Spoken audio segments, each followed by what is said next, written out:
Bookmakers.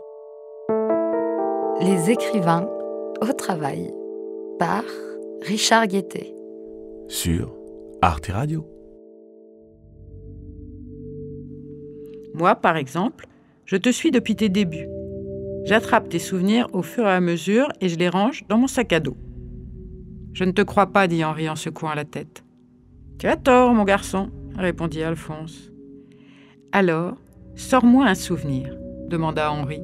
Je verrai bien si je le reconnais. À ta guise, voyons voir. Alphonse posa son sac à terre, s'agenouilla, dénoua les lacets et se mit à fouiller dans le sac ouvert. Elle dit qu'elle écrit souvent avec une gamine de 9 ans dans la tête, que ce qu'elle a de meilleur en elle s'est constitué dans son enfance et qu'elle n'est pas tout à fait adulte.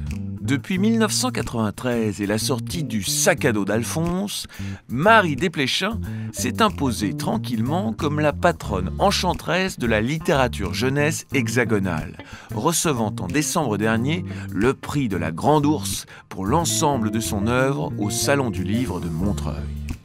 2 générations de lecteurs, et ce n'est pas fini, lui doivent leurs premières émotions littéraires, via plus d'une trentaine de romans, contes, fables ou albums, illustrés ou non, où pullulent des lutins facétieux, des phacochères bavards, des maisons champignons, des fées effrayantes, ou une future championne d'athlétisme de la banlieue d'Amiens, entraînée par un vigile de supermarché.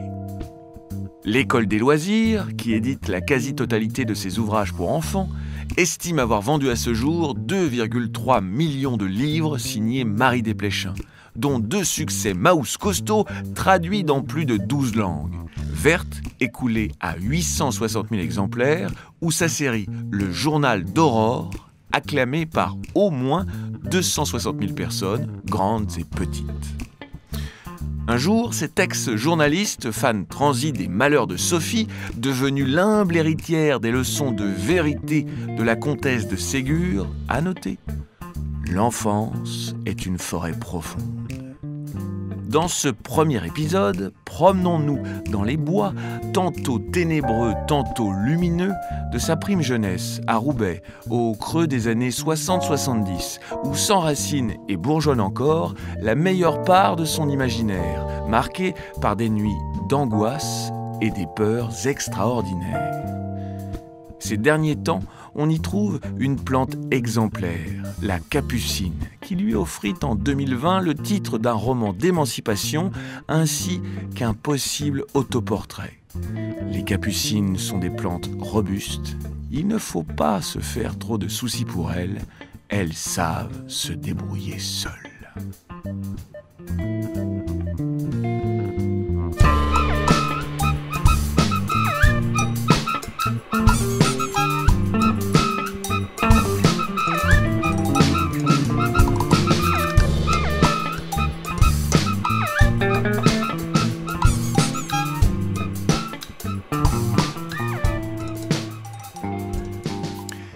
Bonjour Marie Desplechin. Déjà, est-ce que je le dis bien ? Non, on dit Desplechin. Desplechin. Mais ça se dit sur un territoire qui est assez restreint, qui est frontalier entre la France et la Belgique, parce que Éplechin, c'est un tout petit village, pas très loin de Tournai, à côté de Blandin, pour les gens qui connaissent, en Belgique. Et donc, tous les Desplechin ou les Despelchins viennent à un moment de cet endroit-là qui s'appelle Éplechin. Bonjour, alors Marie Desplechin. Pour commencer, une question simple en apparence à laquelle je vous conseille de répondre sans trop réfléchir. Quel est le mot qui correspond le mieux, selon vous, à votre œuvre, à votre univers littéraire ? Un seul mot. Disparate ? J'ai pas réfléchi.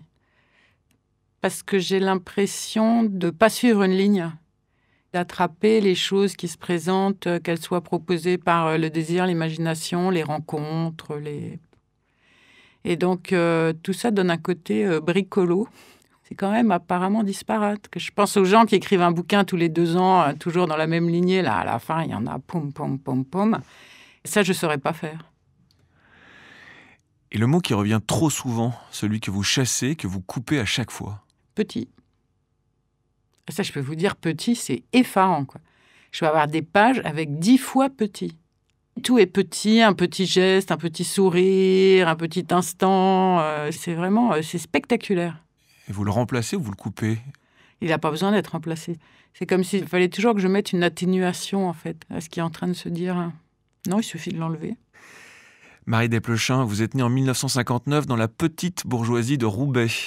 Votre maman a été, c'est votre expression, très imagée, flouée d'études.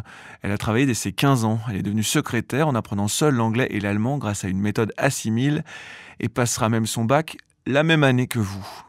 Mais votre mère a arrêté de bosser pour élever ses 4 enfants, dont 3, ça alors, feront métier de l'écriture. Il y a vous, l'aîné bien sûr, mais aussi Arnaud, cinéaste, auteur ou co-auteur de ses scénarios, et Raphaël, scénariste et dramaturge. Fabrice, le jumeau de cette dernière, sera diplomate.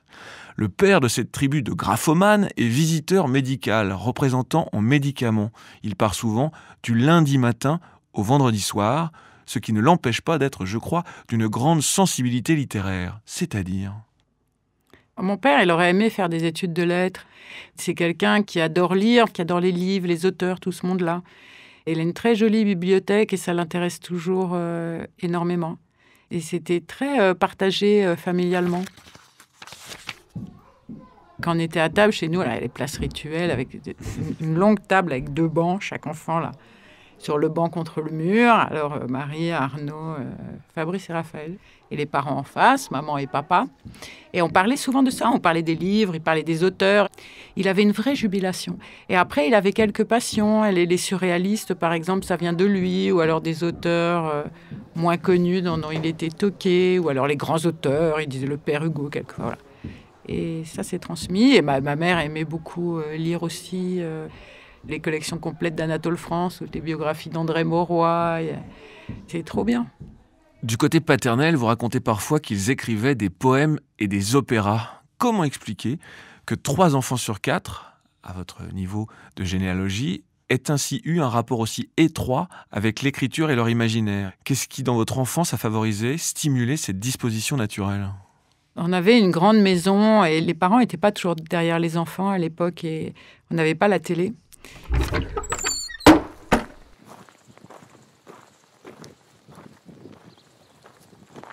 La capacité d'ennui, il y a un grand pouvoir dans l'ennui. C'est comme, je sais pas, peut-être c'est comme le vide quantique ou des trucs comme ça. Et en fait, sortent de l'ennui un tas de choses, dont l'écriture et dont le dessin ou dont l'invention de conneries aussi. J'aimais fabriquer des choses, en fait. Je ramassais des trucs. Et c'était pas seulement écrire. C'était parce qu'on était assez libre et puis parce qu'on avait beaucoup de temps.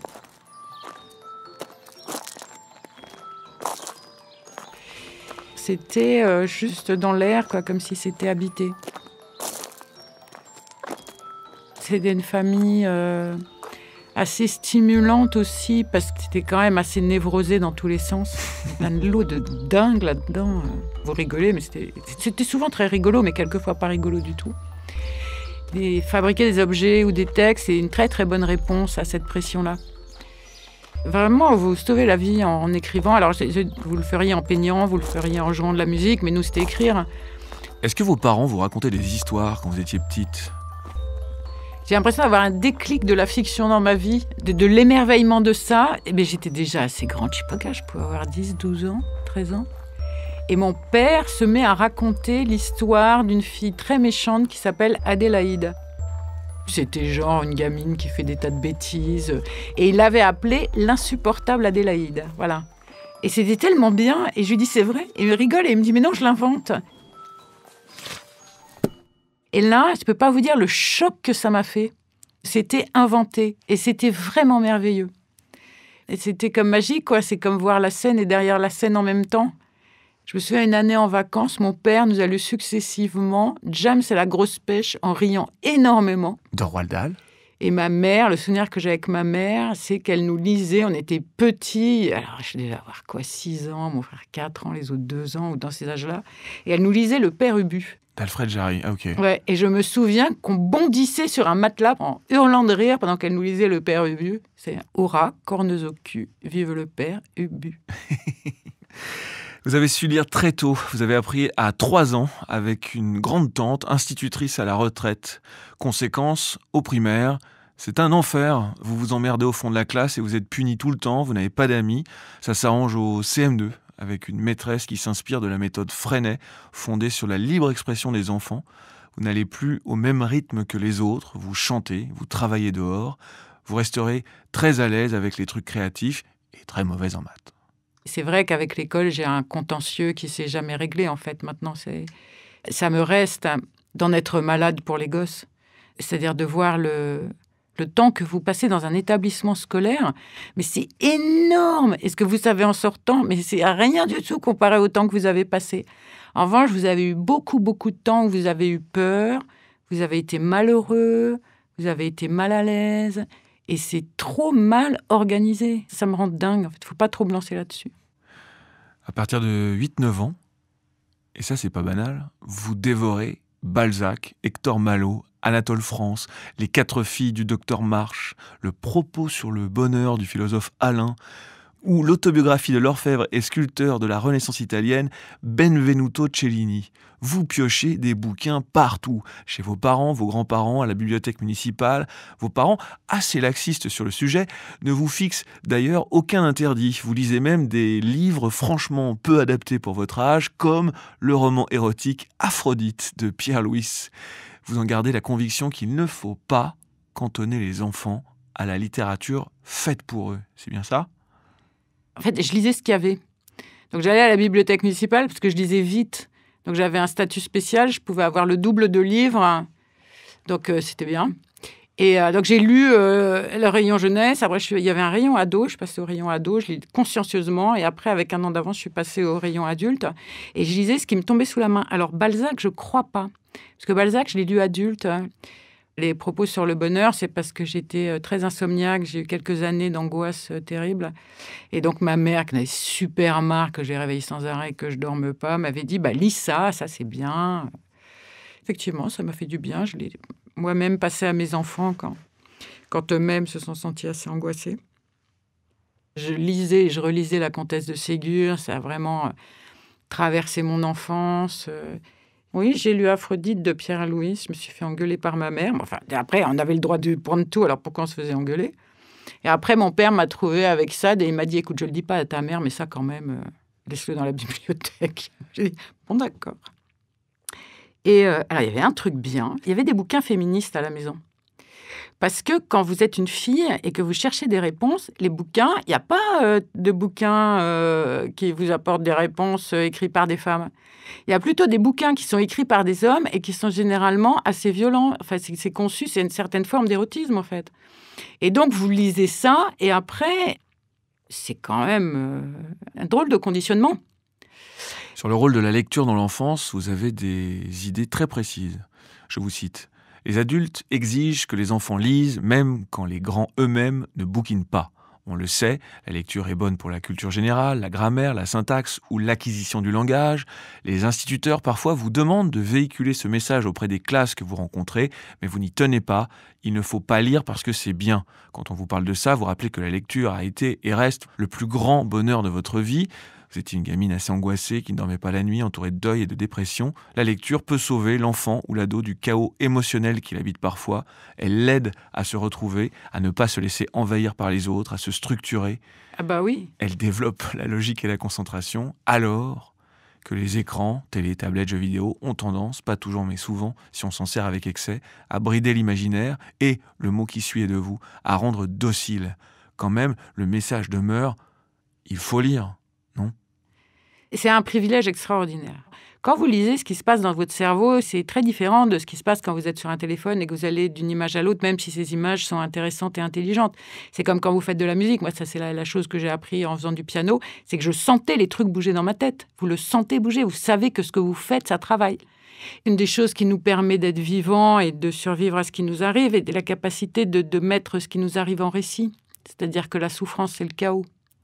Et ce qui vous apprend à vous mettre en récit, c'est de lire, parce que vous fonctionnez par imitation.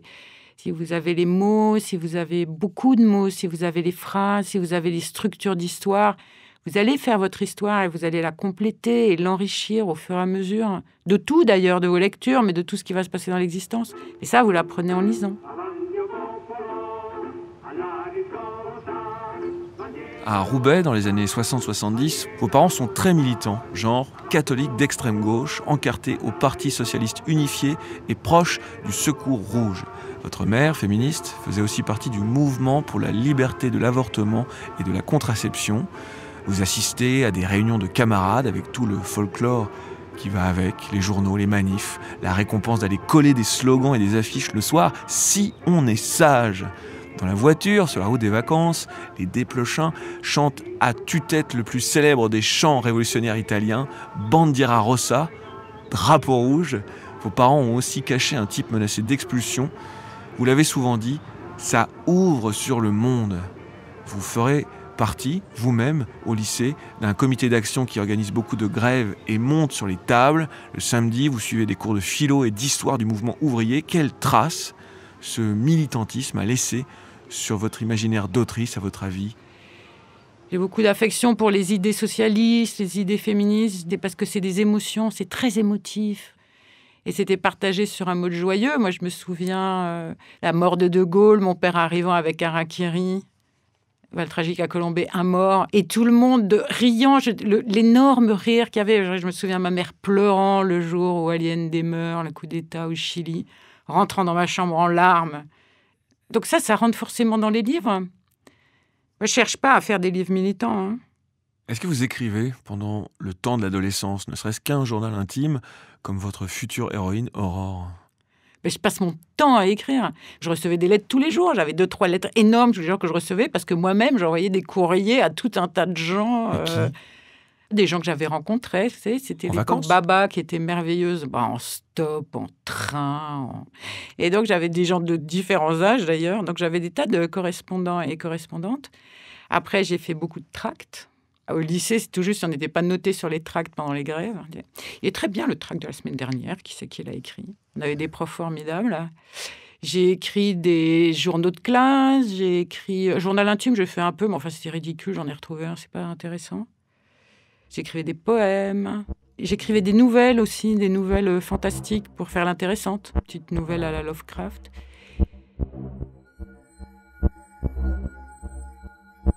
Sur le palier, quand on arrivait à l'étage des parents, il y avait une petite bibliothèque dans laquelle mon père avait rangé tous les livres fantastiques. Donc il y avait tout ce qui faisait peur.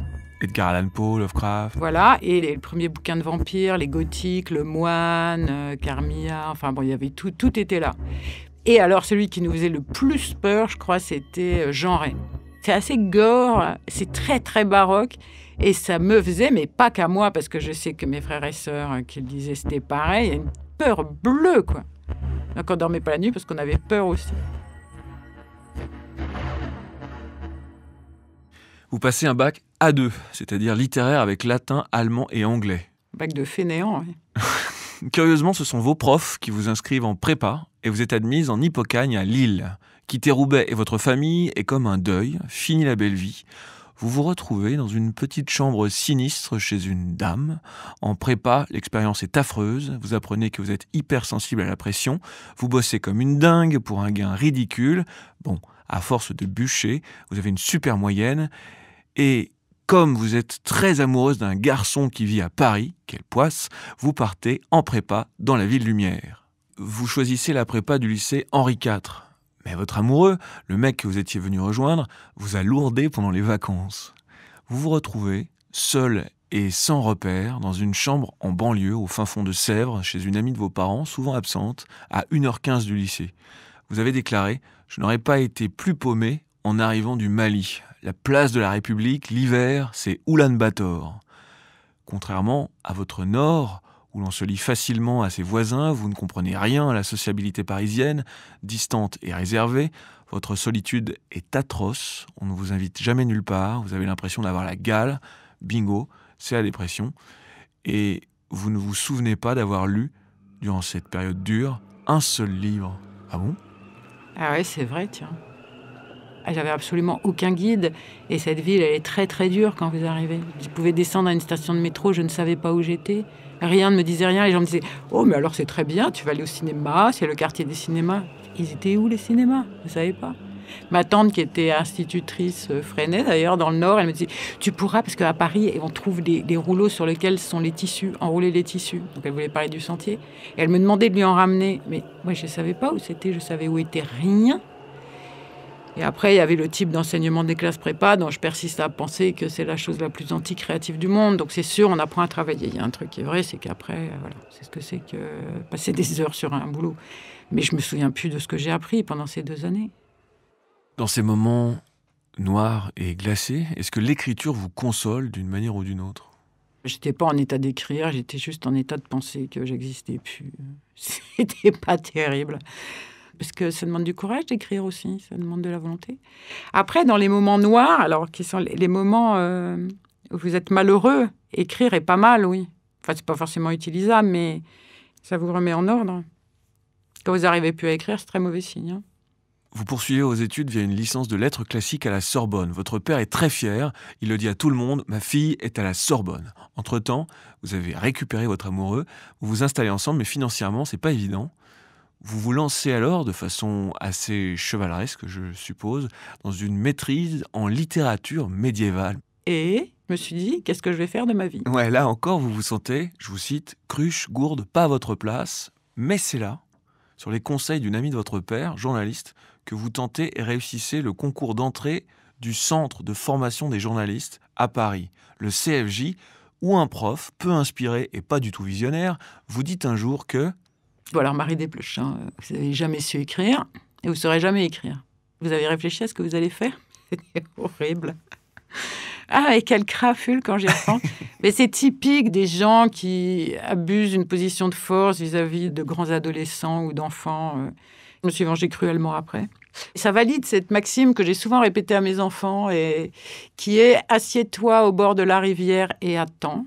Tu verras passer le cadavre de ton ennemi. » Je vous la recommande, elle est très bien et souvent ça marche. Mais vous vous sentez encore insuffisante et illégitime.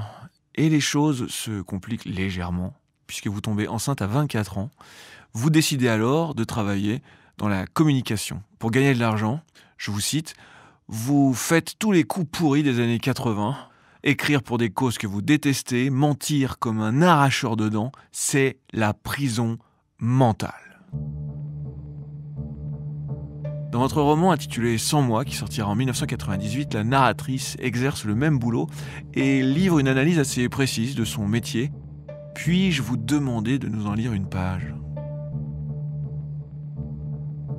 Quand j'étais de bonne humeur, je comparais mon activité professionnelle à celle d'un embaumeur.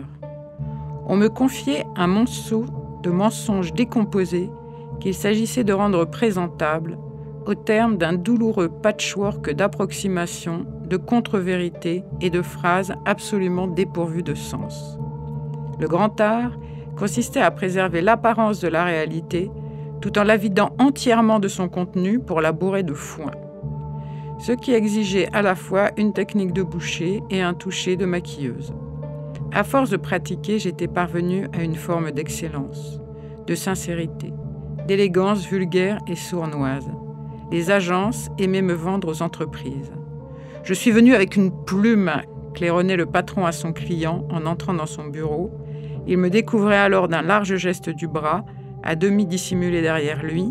Je pensais, plume dans le cul, oui, et je souriais avec une modestie avide, ma sacoche sous le bras. Je ne vois aucune étape dans la chaîne de production du discours stipendié qui n'ait été empreinte au plus profond de cupidité et de mépris. Voilà ce que je pensais quand j'étais de bonne humeur. Quand j'étais de mauvaise humeur, je buvais des bières en pleurnichant. De toute façon, le résultat était le même, l'échec finissait par arriver et je les virais sur mon compte. Une technique de boucher et un toucher de maquilleur, c'est ça l'écriture dans la com? Quand vous écrivez, vous devez penser les choses que vous écrivez. Et donc, vous faites entrer dans votre tête et vous allez en sortir quelque chose avec quoi vous êtes en désaccord ou alors dont vous vous foutez complètement. Et c'est vraiment douloureux. Parce que ces journaux, en fait, ils étaient assez bien faits puisqu'on était formés comme journalistes. Donc, on avait des tas de vraies informations, mais on ne pouvait pas les utiliser. Moi, je me souviens au moment de Tchernobyl de voir les mecs pleurer dans des directions EDF, les pontes et tout. Je ne pouvais pas l'utiliser. Et en fait, il fallait inventer autre chose. toute façon, c'est le début des années 80, c'est le moment où le fric emporte tout. C'est la droitisation du monde, c'est la droite gagne à ce moment-là. Et tout le monde est très content que la droite gagne. Je m'en souviens très très bien, tous les gens qui étaient à gauche un quart d'heure avant, pas mes parents, mais les gens que j'avais rencontrés à Paris avec qui je travaillais, ils avaient complètement viré leur cutie illico. Je gagnais bien ma vie, mais pour la boîte, ça a été énorme. C'était une boîte qui était d'une rentabilité invraisemblable. Enfin, à un moment, il était temps que ça se termine, parce que j'allais devenir dingue. De cette expérience, autre passage tiré de ce même roman, Sans moi. Je suis allé dans ma chambre chercher l'ordinateur. Sur mon bureau, dans une chemise grise, 200 feuillets, tombés du stylo d'un homme politique. Il avait probablement travaillé la nuit ou très tôt le matin, rassemblant des velléités anciennes, bricolant de nouveaux chapitres, liant le tout à gros points, juxtaposant à la fin des photocopies de documents qu'il n'avait pas eu le temps de concasser. Il s'agissait de réécrire ce fatras, non pour lui donner un sens, mais pour l'habiller d'une forme qui simule la pensée. Agencées, les phrases s'y succédaient sans heurts. Sur elles, les yeux iraient leur chemin sans que l'esprit paresseux se révolte, tout à sa tâche ruminante, trouvant dans le ressassement comme l'arrière-goût de la réflexion. Le plus douloureux était de m'abstenir de truffer le texte de mes avis personnels. Penser les choses sans rien en penser, la contrainte rendait fou et à la fin amer. Vous finissez, fort heureusement, par démissionner pour vous installer à votre compte et vous commencez à 30 ans une psychanalyse qui vous sauve la vie. Entre-temps, vous avez eu un deuxième enfant. Votre sœur Raphaël traduit des bouquins chez Gallimard. Elle vous suggère d'écrire pour les enfants. Est-ce que l'idée vous avait déjà traversé l'esprit à l'époque ? Et surtout, comment est-ce qu'on s'y met ? Ce qui avait de vachement bien, c'était se dire, pour les enfants, un, je sais à qui ça m'adresse, et deux, qu'un calcul, je me dis, je peux faire court, je peux écrire un truc pas trop long. Et alors, dans les bonnes décisions que j'ai prises à la trentaine, c'est de me séparer du père si difficilement gagné dans la vingtaine de mes 2 enfants. Parce qu'en fait, c'est un vachement bon père et prof, donc il s'occupait de ses enfants. Moi, j'avais du temps, du coup, au milieu de la semaine, et puis un week-end sur 2, et puis la moitié des vacances. Et donc, j'ai écrit des histoires pour les enfants. En fait, ce qu'il faut, c'est vraiment fascinant de voir comment l'esprit travaille, parce qu'en fait, l'esprit travaille quand vous ne le faites pas forcément travailler. Et non seulement l'histoire arrive, mais même le détail de l'histoire. C'est qu'à un moment, intéressez-vous et oubliez. Et vous allez voir, votre tête, elle le fait, quoi. Et donc là, je me dis, je vais écrire une histoire pour les enfants. Alors là, je ne fais rien. Je fais la vaisselle, je fais les courses, je vais faire Et puis à un moment, je me dis, ah ouais, et je m'assieds et boum, j'écris. Eh bien, j'aimerais savoir d'où vous est venue l'idée du sac à dos d'Alphonse. Quel choix narratif, stylistique vous avez fait à l'époque pour écrire cette charmante petite histoire qui ressemble à certains contes du Dr Seuss, l'auteur américain du Grinch ou du Lorax ? Je pense que l'idée, elle n'est pas entièrement absurde, mais c'est cette espèce de lutin qui ramasse ses souvenirs. J'avais mon fils aîné, je ne sais pas quel âge il avait, il était très, très, très étourdi. C'est un gosse très lunaire. Et c'est inspiré, c'est pas vraiment inspiré. Un petit peu. Ne t'énerve pas, mon garçon, dit le lutin, en replaçant son bonnet sur ses fins cheveux blonds. Tous les enfants ont un Alphonse. Les Alphonses gardent les souvenirs des enfants. Les enfants n'ont pas le temps de conserver leurs souvenirs, ils ont trop à faire par ailleurs. Alors, pour que rien ne se perde, les Alphonses les ramassent et les gardent. Alphonse fit un demi-tour sur lui-même. Dans le dos, il portait un sac accroché à ses épaules par des bretelles et soigneusement fermé par des lacets. Votre sœur dépose le manuscrit du sac à dos d'Alphonse sur le bureau de Geneviève Brisac, qui travaille pour Gallimard. Le livre est publié en 1993 et vous êtes recrutée parmi les autrices de la maison. Vous avez 34 ans. Pour la première fois, quelqu'un vous encourage dans votre travail. Alors, ce qui se passe, c'est qu'entre le moment où Geneviève Brisac me dit c'est bon, voilà, et le moment où le livre sort, elle part à l'école des loisirs. Ce premier livre sera publié à l'école des loisirs. On peut dire que vous vous êtes trouvée au prix de longs efforts. Un peu comme la Capucine, l'héroïne de votre dernier roman du même nom publié en 2020, vous êtes une plante robuste qui sait se débrouiller toute seule.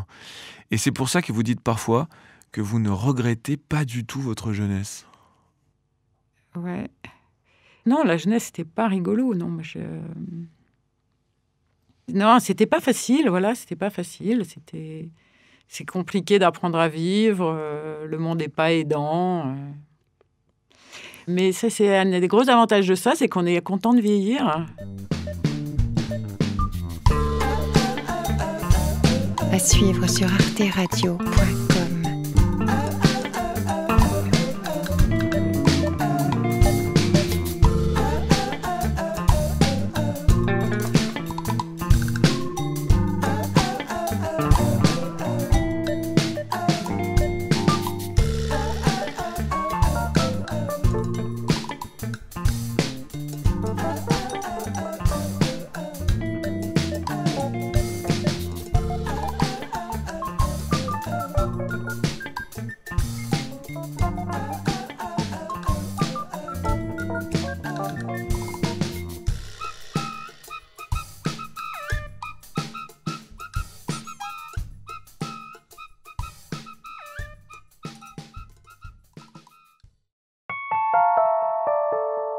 Bookmakers. Les écrivains au travail par Richard Guettet. Sur Arte Radio. Tout cela ne m'est pas venu tout seul. Pour devenir sorcière, il ne suffit pas d'avoir un don. Il faut se donner du mal. Là comme ailleurs, le vrai secret, c'est le travail. Les jeunes sorcières doivent apprendre à lire et relire sans fin les manuels et s'exercer sous la direction d'une ancienne. Moi, par exemple, j'ai tout appris de ma mère. Elle m'a entraînée, elle a corrigé mes erreurs, elle a mesuré mes progrès. C'est grâce à elle que je suis devenue ce que je suis, une sacrée bonne professionnelle. Quand je décide d'être juste et sincère, je reconnais que je lui dois beaucoup. Bookmakers par Sophia Girard-Bresson. J'ai l'honneur de recevoir Marie Desplechin. Je vais adorer ses livres, Verte, Pomme, Mauve et Capucine. Qu'est-ce qu'écrire un livre quand on a une âme de chien? Comment s'exprimer en mots quand on ne sait qu'aboyer?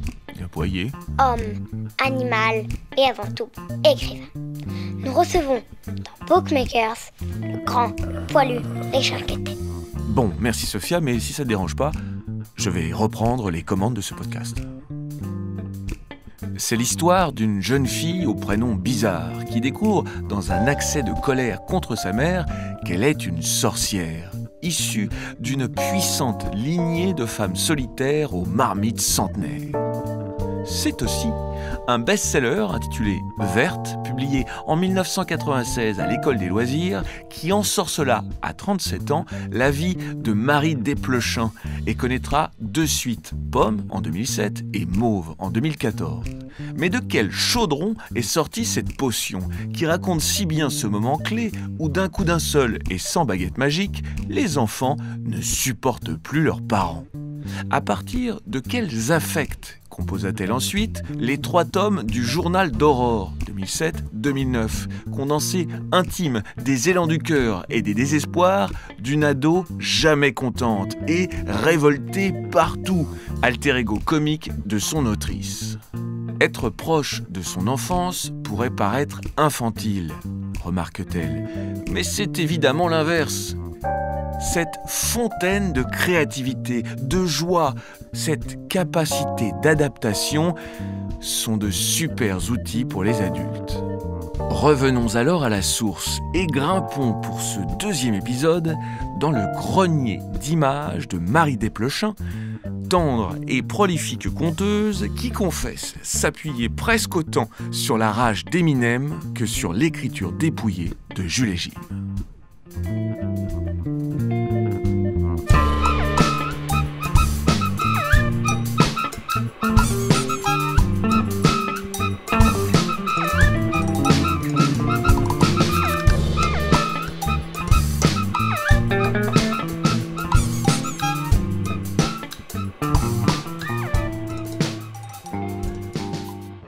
Marie Desplechin, pour devenir une sacrée bonne professionnelle de la littérature jeunesse, faut-il Comme on a pu l'entendre dans cet extrait que vous venez de nous lire, tiré de votre plus grand succès, Verte, faut-il lire et relire sans fin les manuels? Sous-entendu, qui sont vos maîtresses et vos maîtres, morts ou vivants, dans ce domaine d'écriture si précis, celles et ceux chez lesquels vous avez puisé des enseignements? Est-ce qu'on commence par la comtesse de Ségur? La comtesse de Ségur, elle écrit bien déjà. Elle a une écriture qui est à la fois simple et extrêmement dynamique, qui n'est pas condescendante, mais qui est toujours précise. D'ailleurs, elle disait à sa fille, il faut écrire ce que l'on voit. Si vous prenez Les Malheurs de Sophie, par exemple, ce sont des anecdotes de sa propre enfance mélangées à des anecdotes de l'enfance de ses filles. Je ne pense pas qu'il y en ait une seule inventée. Donc, elle se sert de différentes sources de son expérience et qui sont portées par son observation et par une vision du monde, alors qui, dans son cas, est déclaré réactionnaire, puisque bon, c'est quelqu'un qui a quand même grandi à la cour du tsar, hein, le tsar était son parrain, et qui est marié à un de Ségur. Donc, il est apparemment réactionnaire, mais en vérité extraordinairement novatrice, parce que c'est un énorme caractère. Donc ces héroïnes, elles ont des énormes caractères. Elle est très, très juste dans sa description de l'enfance. Toute la mode des héroïnes qui font des bêtises. Mortelle Adèle. Mais jamais une héroïne fera des bêtises aussi horribles que Sophie. Jamais on va vous montrer qu'elle découpe des abeilles vivantes pour s'en faire un collier, par exemple. Ou alors qu'avec son petit couteau, juste pour l'essayer, elle va découper les poissons qu'elle va chercher dans le bocal, c'est trop bien. Ou alors qu'elle se brûle en mettant les pieds dans la chaux, ou qu'elle lappe l'eau des chiens. Enfin, c'est vraiment, c'est trash. C'est trash parce que c'est vrai. Elle montre juste comment un être de pulsion, de désir et tout ça va devoir se socialiser. Et comment, on va lui dire à un moment, tu ne peux pas couper les êtres vivants en petits morceaux avec ton petit couteau, même si le petit couteau est très intéressant.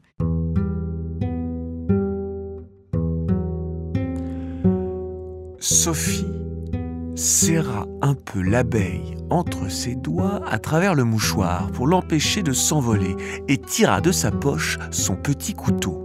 « Je vais lui couper la tête, se dit-elle, pour la punir de toutes les piqûres qu'elle a faites. » En effet, Sophie posa l'abeille par terre en la tenant toujours à travers le mouchoir et d'un coup de couteau, elle lui coupa la tête. Puis, comme elle trouva que c'était très amusant, elle continua de la couper en morceaux.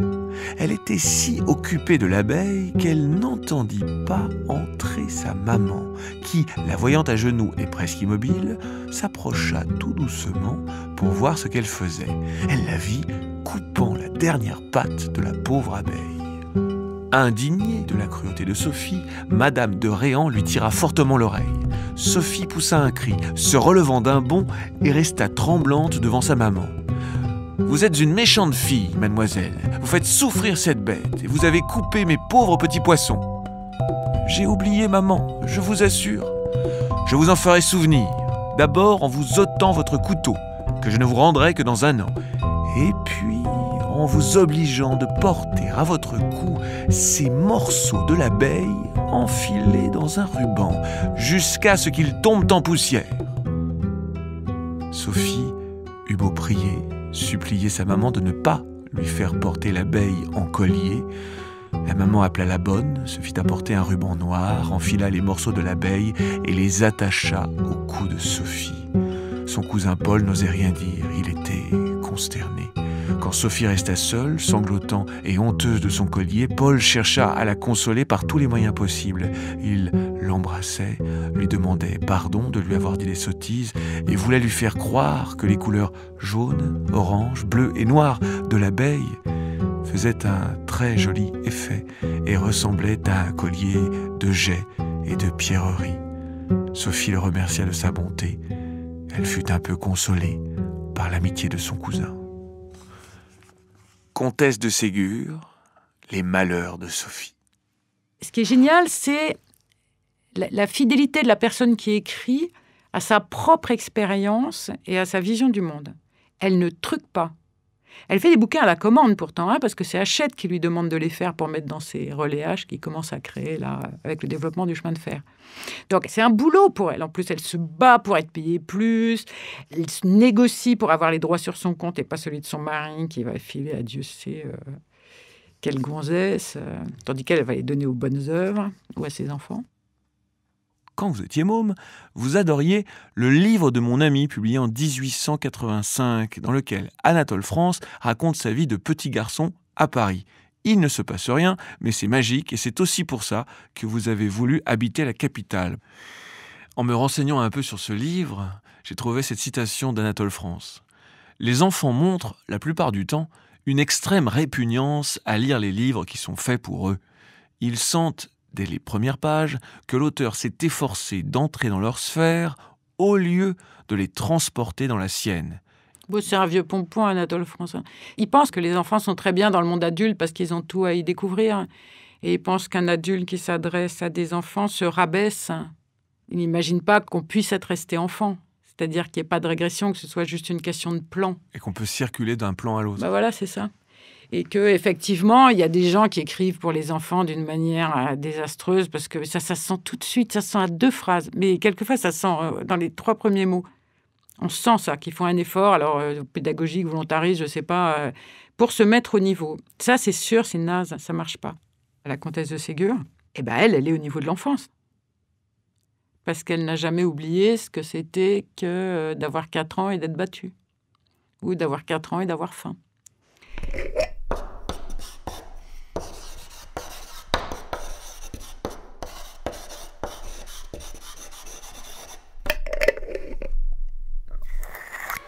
Un des grands problèmes, et ça s'identifie tout de suite, en fait, c'est une question de syntaxe.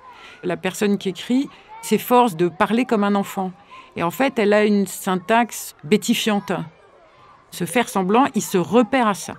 Alors, ça ne veut pas dire qu'on écrit avec une syntaxe compliquée forcément quand on écrit pour des enfants, parce que quelquefois, surtout si on s'adresse à quelqu'un de jeune, on va faire en sorte qu'il soit à l'aise dans ce qu'il lit, qu'il ne soit pas perdu. On ne va pas essayer de le foutre à la porte alors qu'il vient à peine de rentrer. Surtout les enfants, quand vous les écoutez parler, ils ont un usage du lexique qui est très marrant, parce qu'ils adorent les nouveaux mots. Donc souvent, il y a des mots qui sont utilisés légèrement décalés, un peu incongrus, quelquefois assez précieux. Dès qu'ils en trouvent un précieux, ils le mettent. Et ils ont des syntaxes qui sont très rapidement assez jolies.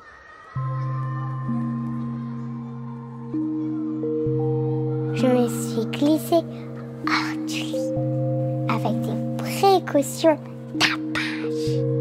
J'ai chassé ce vilain spectre qui te suivait. En vérité, c'est une pataugeoire. Tu as les cheveux qui moutonnent. Ma foi, oui. Il est rouge, rapide. Il a 3 poils sur le caillou. Sur le caillou. Pour écrire à destination des enfants, faut-il, comme le veut la mère de Werth, s'exercer sous la direction d'une ancienne? Avez-vous par hasard appris aussi à organiser votre imaginaire, votre art du récit, à ajuster votre style, autrement qu'en lisant, c'est-à-dire au contact de consoeurs, de confrères ou d'une ancienne? Bon non. Quand j'ai lu ce passage de Werth, je me disais qu'il était vraiment pertinent par rapport à moi et par rapport à ma mère, mais pas par rapport à l'écriture. Ma mère, elle m'a appris qu'on lâche rien. Ça, je le tiens d'elle.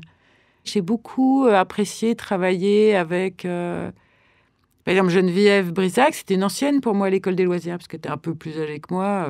Pas grand-chose, mais bon, elle était une professionnelle. C'était votre éditrice directement Voilà. sur les premiers textes? Au début, ce qu'elle m'apprend, c'est, par exemple, qu'il faut, voilà, quand il manque un chapitre là, parce que je vais trop vite, moi j'ai toujours tendance à leur arriver tout de suite à la fin. Trop elliptique, voilà, c'est ça. C'est qu'à des moments, je peux prendre du temps. Écrire, c'est quand même très incertain. Moi, je me dis toujours, mais enfin, qui s'intéresse? J'ai une confiance assez modérée en moi, donc j'ai besoin que mon travail soit supporté, enfin, voilà.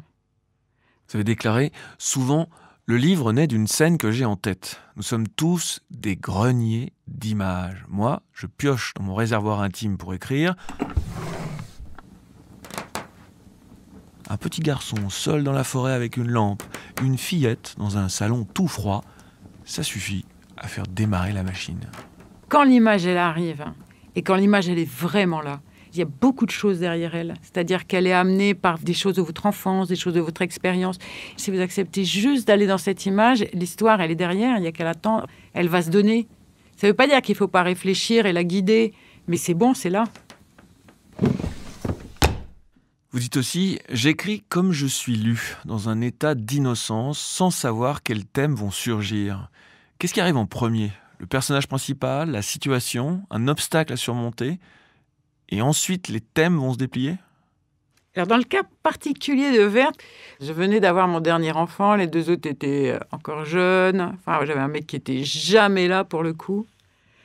Et donc, j'arrivais pas à écrire. En fait, j'avais trop de trucs à faire. Puis je me dis, voilà, faut que j'écrive. Et je me mets au boulot quand les gosses sont couchés, genre 9h30, 10h, s'ils n'arrivent pas à dormir. Et donc, je me mets dans la cuisine, je ouvre mon ordinateur, ça, il faut lire le début de Verte pour s'en rendre compte, et je tape ce qui me passe par la tête. J'en ai plein les bottes, quoi. Je n'en peux plus, je passe ma vie à m'occuper de mes gosses. Voilà, je suis une mère, je passe ma vie à faire la bouffe. Enfin, ça, je peux en parler pendant des heures, en fait, et pour ça, il n'y a pas de salaire, il n'y a pas de médaille, il n'y a pas de merci, quoi. Brave conne. Donc ça, c'est le début de Verte. Je précise, pour ceux qui n'auraient pas lu le livre, que la mère de Verte, Ursule, se souvient à peine du prénom de l'homme avec lequel elle l'a conçu, un certain Gérard, si j'ai bonne mémoire. Elle n'a aucun intérêt pour les hommes, elle n'a connu que quelques vieux magiciens foireux, et vous ouvrez effectivement le récit sur le choix d'une lignée matriarcale. Donc d'abord, je râle, et je me dis, puisque je dois écrire un livre pour enfants, cette bonne femme qui râle toute seule au fond de sa cuisine, c'est une sorcière, en fait. Parce que ronchonner, c'est sorcière. Ah voilà, ok, super, c'est une sorcière. Et donc ça m'allait très bien. Vraiment, c'était parfait. Et cette sorcière, elle a une fille. Et ma fille, à ce moment-là, elle a 10 ans. Ma vraie fille dans la vraie vie, qui s'appelle Lucie. Et une petite fille avec sa mère. Enfin, moi, j'ai été pareil avec la mienne, donc je sais très bien. Elle l'adore, c'est une vénération. C'est tout juste si elle pouvait se marier avec sa mère, elle le ferait. Et arrive un moment dans la vie, je vous jure, de toutes les petites filles, et celles qui n'arrivent pas, ça se paiera plus cher plus tard, elle peut plus supporter sa mère. Ça se passe très très vite. Et moi, je l'ai vu avec la mienne. Elle me regarde, mais elle a honte, mépris, exaspération, rien ne va. Elle vous regarde, vous l'avez dit une fois, comme un sac poubelle posé dans la cuisine. Exactement. Si elle pouvait me bâcher et m'enfermer dans la cuisine, m'empêcher de sortir à jamais, elle le ferait. Oh, mais tu te rendras bien compte toi-même qu'une sorcière n'a pas grand-chose à faire d'un mari. Tu vois, c'est ce que je disais. Je serais obligée de te ressembler. C'est vraiment pas juste. En temps normal, j'aurais été vexée. Je me serais levée derrière elle, je lui aurais couru après et je lui aurais flanqué la gifle qu'elle méritait. Mais ce qui s'est passé à ce moment était tellement renversant que je suis restée clouée sur ma chaise. La vaisselle entassée sur la table et sur le séchoir de l'évier s'est levée derrière elle. En un éclair, bol, verre et assiettes ont traversé l'espace de la cuisine. L'escadrille de verre et de porcelaine a foncé en rang serré sur la porte fermée. Et là, elle s'est fracassée.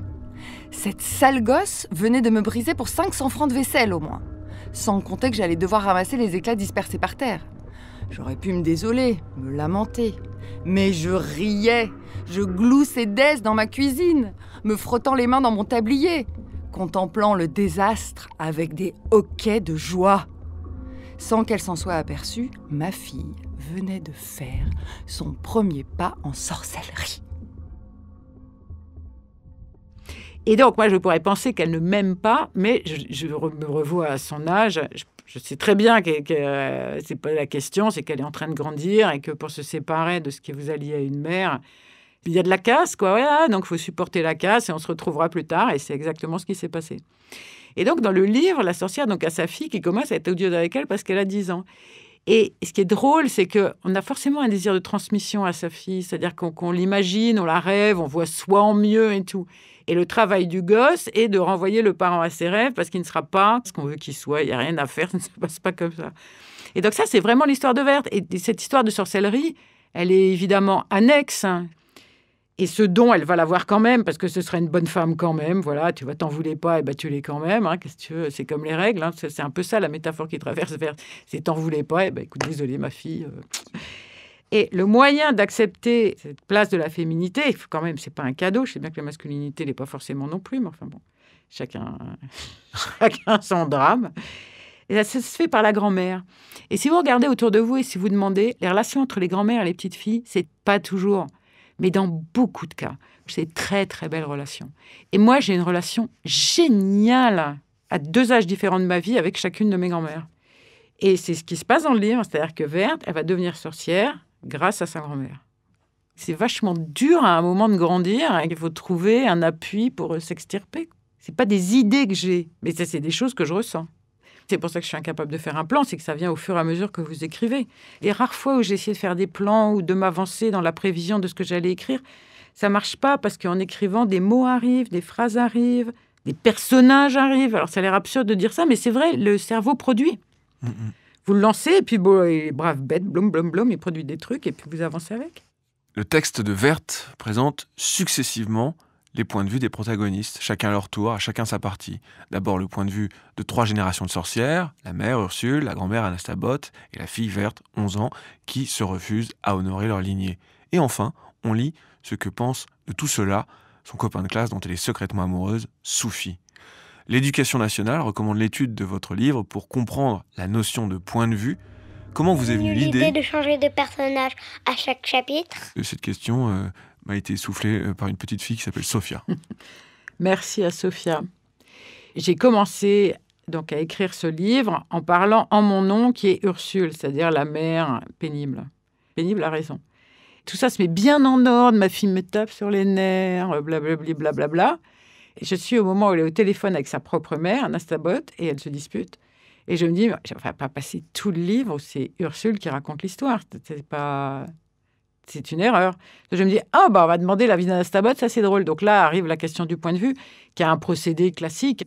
Donc après la grand-mère, évidemment, on va avoir l'avis de Werth. Dans l'idéal, il n'y aurait eu que les 3 voix féminines. Mais après, c'était pas mal d'avoir la voix d'un garçon aussi. Et ce garçon, donc Soufi, qui est l'amoureux de Werth, accède à la sorcellerie parce que le monde change. Ce qui me surprend dans l'alternance des points de vue de Werth, c'est que les 3 générations de sorcières, tout comme le jeune garçon, parlent tous plus ou moins de la même façon. Le registre de langue ne change pas, le rythme de leurs paroles non plus. Le style est toujours très clair, très posé, jamais un ton au-dessus de l'autre. Parfois, par exemple, Werth utilise des expressions plutôt vieillottes qui ne sont pas tellement de son âge. En parlant de sa mère, elle dit qu'elle est habillée comme l'as de pique. En parlant des garçons qu'il est parfois compliqué d'inviter chez soi, elle constate qu'il est inutile de se mettre en frais de conversation. Plus loin, elle se trouve mal embouchée. Ou encore, en voyant sa grand-mère dans un costume flamboyant, en présence de son copain Soufi, Werth confie « Mon embarras s'est transformé en gêne épaisse ». Comment est-ce que vous l'expliquez ? Est-ce que c'était pour conserver la fluidité, une sorte de note de musique sur tout le livre, pour ne pas égarer le lecteur lambda qui a 10 ans à peu près ? Alors, j'ai écrit comme ça me venait. Après, j'aurais pu leur donner des langages différents, mais ça va devenir un peu de la caricature, j'ai l'impression. Je vais faire parler la jeune comme une jeune, la vieille comme une vieille, le garçon comme un garçon. Là, ça va, ça passe. Je pense que tout le monde s'y reconnaît, il n'y a pas de problème. Vous savez, quand on lit un mot qu'on ne connaît pas, on a une zone du cerveau qui s'illumine. C'est-à-dire, on a un plaisir. J'adorais ça quand je disais de tomber sur des trucs inhabituels. En fait, je n'ai pas forcément envie d'un truc tout le temps habituel. Donc, c'est pas un obstacle. Hein. Il y en a de temps en temps. Mais c'est juste... Voilà, c'est pas mal. C'est cadeau. Vous avez dit, en termes de style, un auteur pour enfants ne peut pas faire le malin, la parodie. Les références ne fonctionnent pas avec les gosses. En revanche, ils sont très sensibles, peut-être plus que les autres, aux différents registres de langage. L'usage du mot crétin les fera bondir. Crétin ! Oui, c'est vrai. C'est le nombre de classes où je suis allée. Madame, vous mettez des gros mots dans vos livres. Alors, en fait, non, je fais attention parce que écrit, c'est tellement plus violent qu'entendu. Peut-être parce qu'on n'utilise pas tellement crétin, donc ils l'ont investi. Crétin ! Une espèce de pouvoir transgressif que le mot n'a pas du tout. Avec les adultes, vous êtes souvent sur le plan de la connivence parce que vous partez de l'idée que les gens qui vont vous lire sont des gens qui sont comme vous. Avec un mot, mais ça marche zéro. Alors avec un petit, il n'en a absolument rien à faire qu'il y ait des références. Ça vous amène à un peu de modestie sur votre propre intelligence et votre propre agilité à semer des petits cailloux blancs partout. Vos références ne leur diront rien. Donc il est fondamental d'être au premier plan. Et ben voilà. Au premier degré. Voilà. Et ben c'est une bonne école. En 2000, dans votre roman Le monde de Joseph, qui se déroule dans une sorte de Moyen-Âge fantastique avec des lampes à méduses et des phacochères qui parlent, vous avez su introduire la question du mal en renversant un archétype de conte de fées, précisément la représentation des fées via une scène un peu effrayante. Est-ce que je peux vous demander de nous la lire ?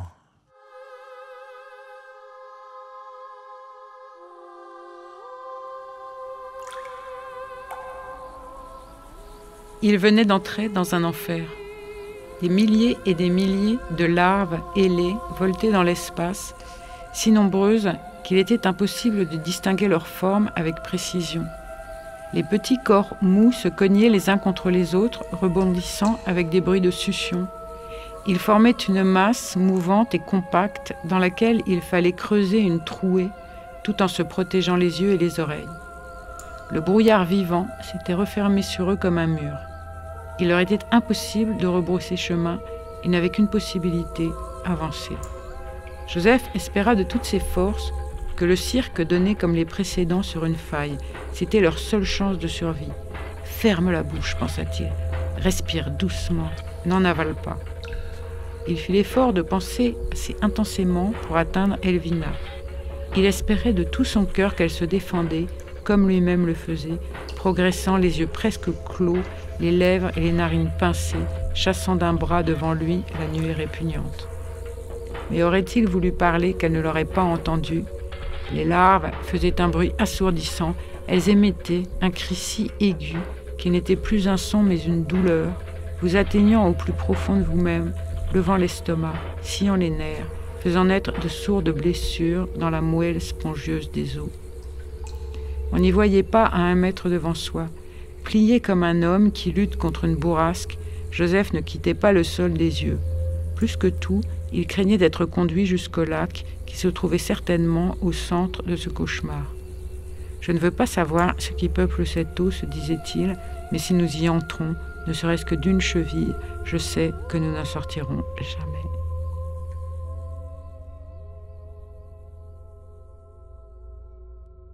Jusqu'où acceptez-vous de faire peur aux enfants ? Quelle est la limite ? Jusque-là. Mauve, ça fait assez peur aussi. Mauve, c'est pas de la peur où vous sursautez, mais c'est un sentiment de malaise, oui. Ça va, il lit des mangas épouvantables. Il voit des films terrifiants. Il voit des films de Tim Burton. Je ne ferais pas des choses gore ou je ne ferais pas des choses cruelles ou des choses très inquiétantes ou des choses de cauchemar. Oui, parce qu'on a tous des cauchemars. Donc, c'est intéressant de voir qu'on peut les écrire aussi. Ça c'est un cauchemar, ça. Donc voilà, ça, c'est une bonne limite. Quand une histoire commence à apparaître, à quel moment décidez-vous de l'âge de vos lecteurs ? Comment savez-vous que cette histoire s'adresse à des lecteurs de 4, de 7, de 10 ou de 14 ans ? Alors 4, je ne sais pas le faire. 7, je sais à peine le faire. 4, j'ai oublié. C'est très, très spécial d'écrire pour des gens qui ont 4 ans. J'étais encore dans un âge très, très pulsionnel, un âge de l'image. C'est pas les mêmes récits. Et je pense que 4 ans, c'est encore un âge des albums. Et les gens qui font des albums, c'est un génie particulier. Moi, je sais très bien ce que c'est qu'avoir 9 ans ou 11 ans. Mais je ne sais plus ce que c'est qu'avoir 4 ans. Je l'ai perdu.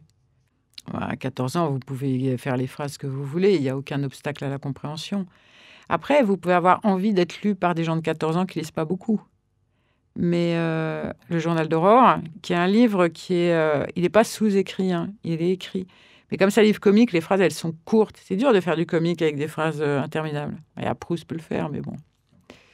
Et là, je me souviens, il y a des moments très, très gratifiants pour moi d'arriver dans une classe de 4e à Créteil et d'avoir un grand garçon qui se lève dans la classe et qui dit « Madame, ce livre, c'est le premier que j'ai lu de ma vie. Madame, je suis arrivée au bout, je l'ai tellement aimé, je l'ai recommencé tout de suite, j'ai lu 2 fois. » Et pour avoir été avec des enfants qui ont tellement de mal à rentrer dans la lecture, c'est une souffrance, en fait. Et je suis très, très compatissante. Si le livre, il peut être accessible par là, c'est vraiment, ça me rend très contente.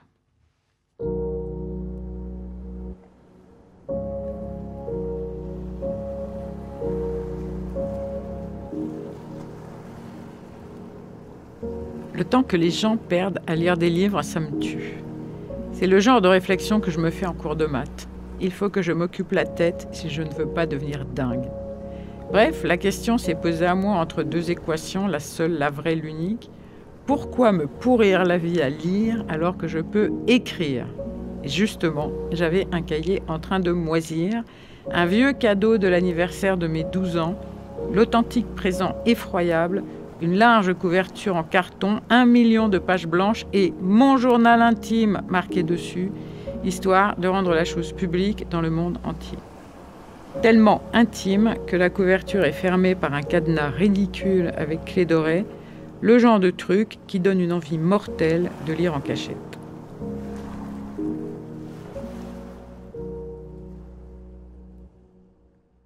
Passons maintenant à un autre de vos grands succès, le Journal d'Aurore, en 3 tomes, dont la publication court de 2006 à 2009. Au départ, il s'agissait d'une série de chroniques pour un magazine mensuel, Miss Star Club. Vous vouliez peindre les atermoiements de sa lectrice type, sa vie banale, ses soucis ridicules et gigantesques, son existence qu'elle juge aussi intéressante que celle d'un rat taupe du désert d'Abyssinie. Alors là, votre ado parle comme une ado. J'ai écrit 1 tome et demi sans m'en rendre compte, c'était génial. Et j'étais payée, ça les faisait rigoler. Et je faisais à la dernière minute, je disais oui, je corrige, bloum, je l'écrivais. Donc j'étais vraiment dans l'adrénaline d'Aurore. Ma fille devait avoir 13 ans et demi, qui déclarait tout le temps que la vie était morne et maussade, rien n'allait. Et donc pendant 1 an et demi, ça s'est passé quasiment tout seul. Et il a suffi d'augmenter un petit peu les longueurs, quoi, mais ce qui est assez facile, puisque c'est le principe d'un journal avec des petites notes. Après, malheureusement, Miss Star Club a mis la clé sous la porte, et donc j'ai continué jusqu'à la fin. En maniant cette vieille langue déprimante qu'est le français, vous réussissez à ne pas tomber dans un piège, celui des marqueurs temporels. Vous faites extrêmement attention aux tics de langage parce qu'ils vieillissent vite. La langue, ça bouge tout le temps. Dans 6 mois, des expressions très employées aujourd'hui seront dépassées de ouf, comme si j'avais, par exemple, l'idée d'utiliser l'expression de ouf dans l'une de mes questions. Ce sont vos enfants qui vous ont prévenu. Si tu utilises un mot à nous, ça signifie qu'on peut plus s'en servir, c'est mort.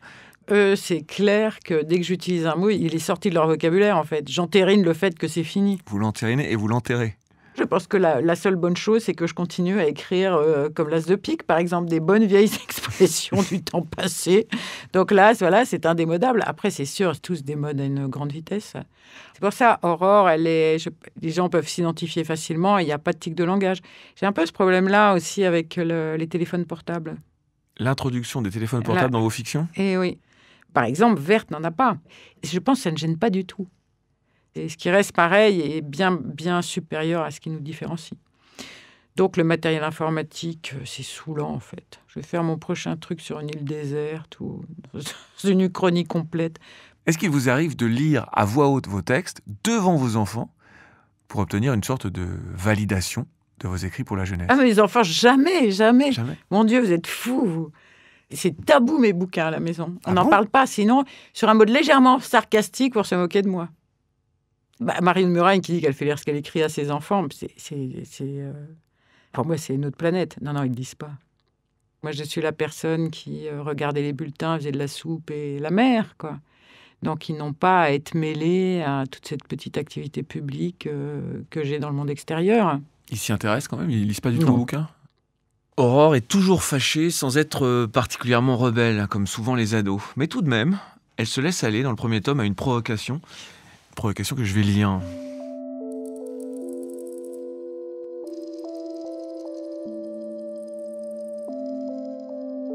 12 mai. Il a pris ma main droite dans les siennes. Il l'a gardée longtemps, sans bouger. Il la regardait fixement, comme si c'était un oiseau mort. Je l'ai laissé se vautrer dans la contemplation. Qu'est-ce que j'aurais pu faire d'autre ? Ma main était toute molle et toute recroquevillée. Quand j'ai senti les fourmis me courir dans l'épaule, j'ai retiré mon bras. Je suppose que c'est ça, l'amour, prendre la main des gens et la fixer stupidement pendant des siècles. Je suis incapable de tomber amoureuse, c'est clair. Je ne me fais aucune illusion, je suis frigide.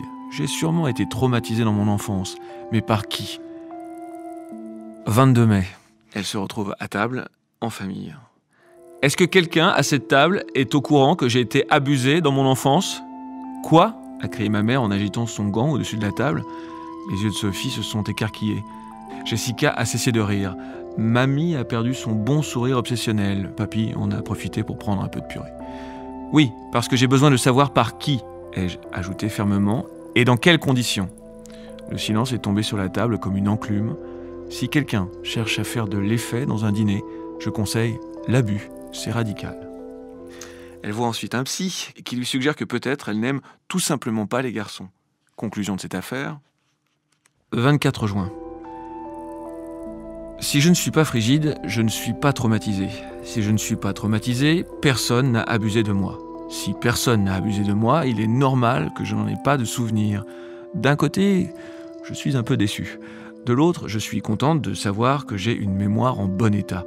Maintenant, le problème est simple. Comment annoncer à mes parents que je n'ai pas été abusé dans mon enfance ? Et comment, par ailleurs, en profiter pour les avertir que cette année, je redouble.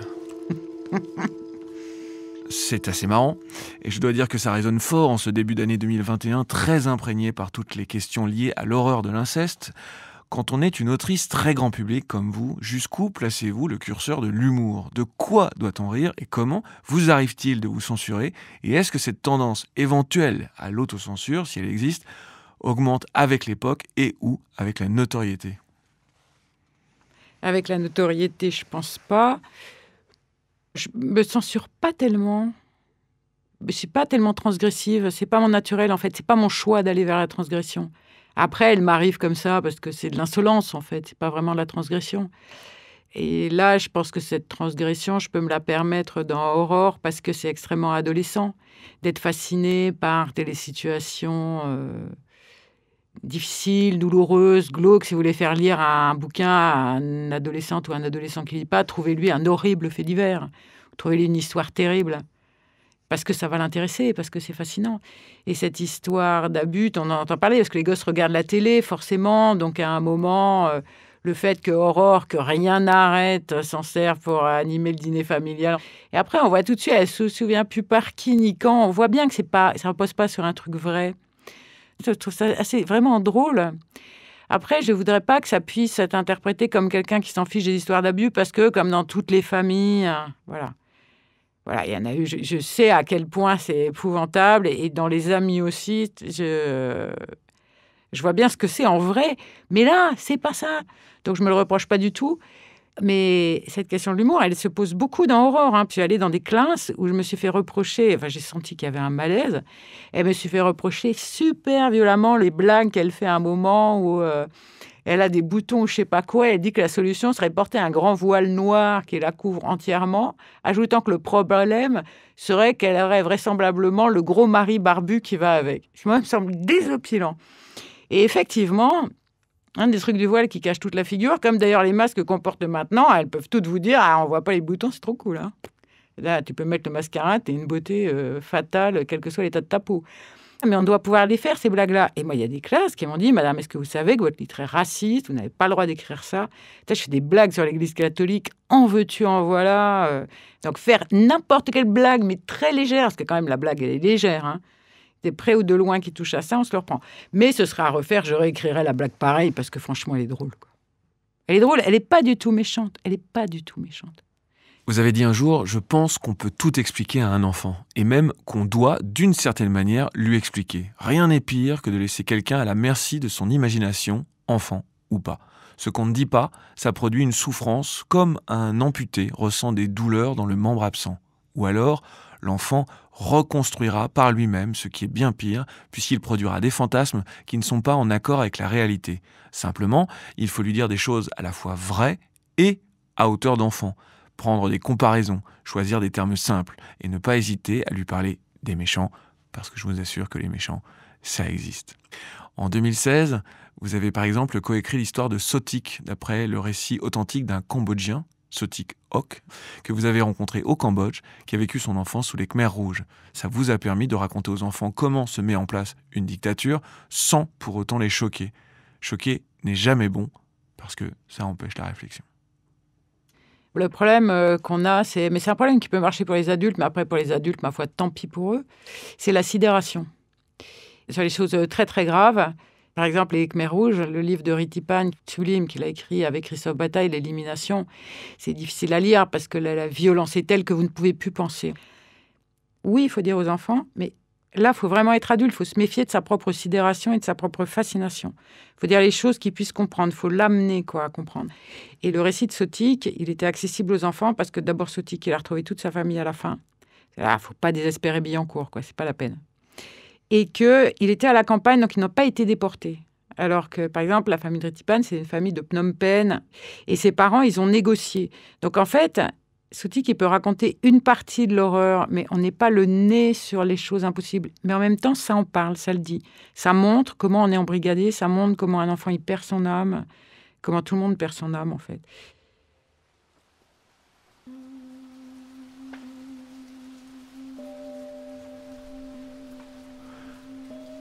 Maintenant, si vous êtes prêts pour lire La plus grande folie, la voici. Même à demi-mort de faim, il est strictement interdit de trouver à manger tout seul. Ramasser un légume, un fruit, un escargot, un insecte est sévèrement puni. Celui qui se nourrit sans avoir reçu son repas de l'Angkar est un individualiste qui ne pense qu'à lui. Il refuse le repas pris en commun. Il trahit l'Angkar qui, comme chacun sait, donne à chacun ce qu'il lui faut. S'il y a une certaine tolérance envers les enfants qui sont pris sur le fait, les adultes ne peuvent prétendre à aucune excuse. Nous savons tous que des gens ont été exécutés pour avoir volé une poignée de riz ou mangé une grenouille. Nous sommes prévenus. Les fruits, même pourris, sont la propriété de l'Angkar. Ma faim est plus forte que mon désir de bien faire. Dès que je peux m'éloigner du groupe, je cherche ce que je pourrais me mettre dans la bouche. Une patate douce, par exemple. Je la repère, je fouille la terre avec mes doigts, je fais très attention à bien refermer le trou après mon passage pour qu'on ne remarque rien. Je la mange crue, là où je l'ai déterrée, ou alors un épi de maïs. Toute la ruse est d'agir en silence. Marie Desplechin et Sotik Hok. Sotik. Quand j'écris ce livre, j'écris aussi pour qu'il soit traduit, qu'il existe au Cambodge. Parce qu'au Cambodge, ils n'en parlent pas du tout. Les gosses, ils grandissent avec une souffrance sur laquelle il n'y a pas de mots, justement. J'étais allée dans un collège c'était à Lorient, et je raconte cette histoire. Et à ce moment-là, une petite fille est prise de convulsions. Et en fait, je pense qu'elle a un fou rire, ou je sais pas, bon, bref, elle doit sortir. Les profs l'évacuent de la salle. Et après l'intervention, je vais les voir, ils se demandent ce qui s'est passé. En fait, c'est une petite fille d'une famille cambodgienne. Et on n'en a jamais parlé chez elle. Et donc, elle est entièrement à la merci de ce qu'elle va entendre. Et donc là, elle fait une crise de nerfs. Parce que c'est insupportable de l'entendre. Et en fait, si vous ne dites pas les choses, c'est insupportable. La majorité des enfants sont confrontés à des choses dont on n'a même pas idée, quoi. Donc, mais il faut être honnête, quoi. Faut être honnête. Est-ce que, parmi tous vos livres, est-ce que vous avez le souvenir d'une scène qui a été particulièrement difficile à écrire ? Peut-être je me pose des questions, par exemple, à la fin d'Aurore, j'arrête le livre, parce que les gens disent « Mais pourquoi il n'y a pas un 4e tome à Aurore ?» Je dis « Parce qu'elle a un fiancé, qu'elle a 16 ans, la prochaine étape, elle couche, et c'est un livre pour adultes. » Moi, je mets la différence là.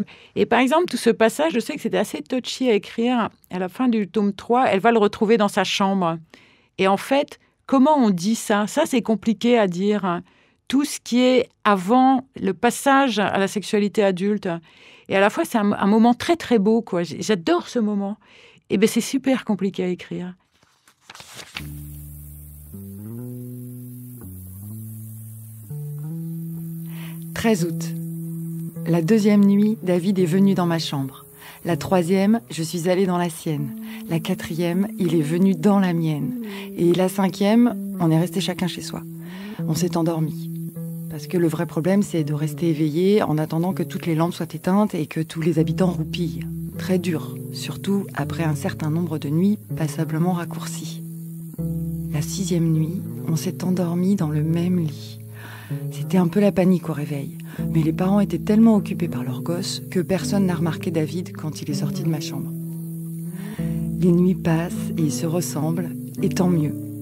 Je suis devenue ce genre de fille atroce qui veut juste que rien ne change jamais. La toujours contente, la souriante perpétuelle, la gourde absolue. Par ailleurs, je n'ai plus trop le temps d'écrire dans ce journal. 14 août. J'adore ce garçon. Je le couvre de baisers. C'est la première fois de ma vie que je m'intéresse tellement à une autre personne, que je m'intéresse passionnément. Ça m'épuise. J'ai des cernes jusqu'aux genoux. 15 août. Un jour, a dit David, il faudra bien qu'on le fasse pour de bon. Un jour, mais pas ce soir. Non, pas ce soir, mais un jour. C'est pas l'urgence. Après, ce sera plus jamais pareil. J'aime bien quand c'est comme ça. Moi aussi, j'aime bien. Qu'est-ce que tu veux dire par comme ça ? Comme c'est maintenant. D'accord. Comment c'est maintenant ? Les caresses, les baisers, les souvenirs, la nuit qui dure et ne pas dormir. Attendre sans attendre. Le journal d'Aurore, tome 3, Rien ne va plus, de Marie Desplechin. Vous dites que vous corrigez énormément, j'ai du mal à m'arrêter parce que je sais que c'est toujours imparfait. Vous travaillez souvent avec une éditrice nommée Véronique Girard qui sait vous dire « arrête ». Quels sont ses conseils en général ? Je commence quelque chose et quand j'ai, je ne sais pas, par exemple 20 000 signes, mais que je pense que je tiens quelque chose, je lui montre et je lui dis stop ou encore. Mais j'ai besoin qu'elle me le dise. J'ai absolument besoin qu'on me dise ça. Et après, je peux continuer à envoyer au fur et à mesure. Et après, ce qui m'aide à travailler, c'est que je vais rentrer dans un cycle de production. C'est-à-dire quand le livre est déjà aux 2/3, par exemple, on peut dire à l'éditeur, il va falloir préparer une couverture, un dessin, un titre. Et donc là, je vais me sentir solidaire d'une chaîne de gens qui travaillent. Donc, je vais devoir arriver au bout. Et donc ça, c'est vraiment, ça me sert de colonne vertébrale. Et quant aux corrections, elles consistent beaucoup à m'avertir, par exemple, si je suis en train de changer de registre. Voilà, c'est des choses comme ça, en fait. Et ça a beaucoup une fonction d'encouragement aussi. Mais si, c'est bien, mais si, continue. Oui.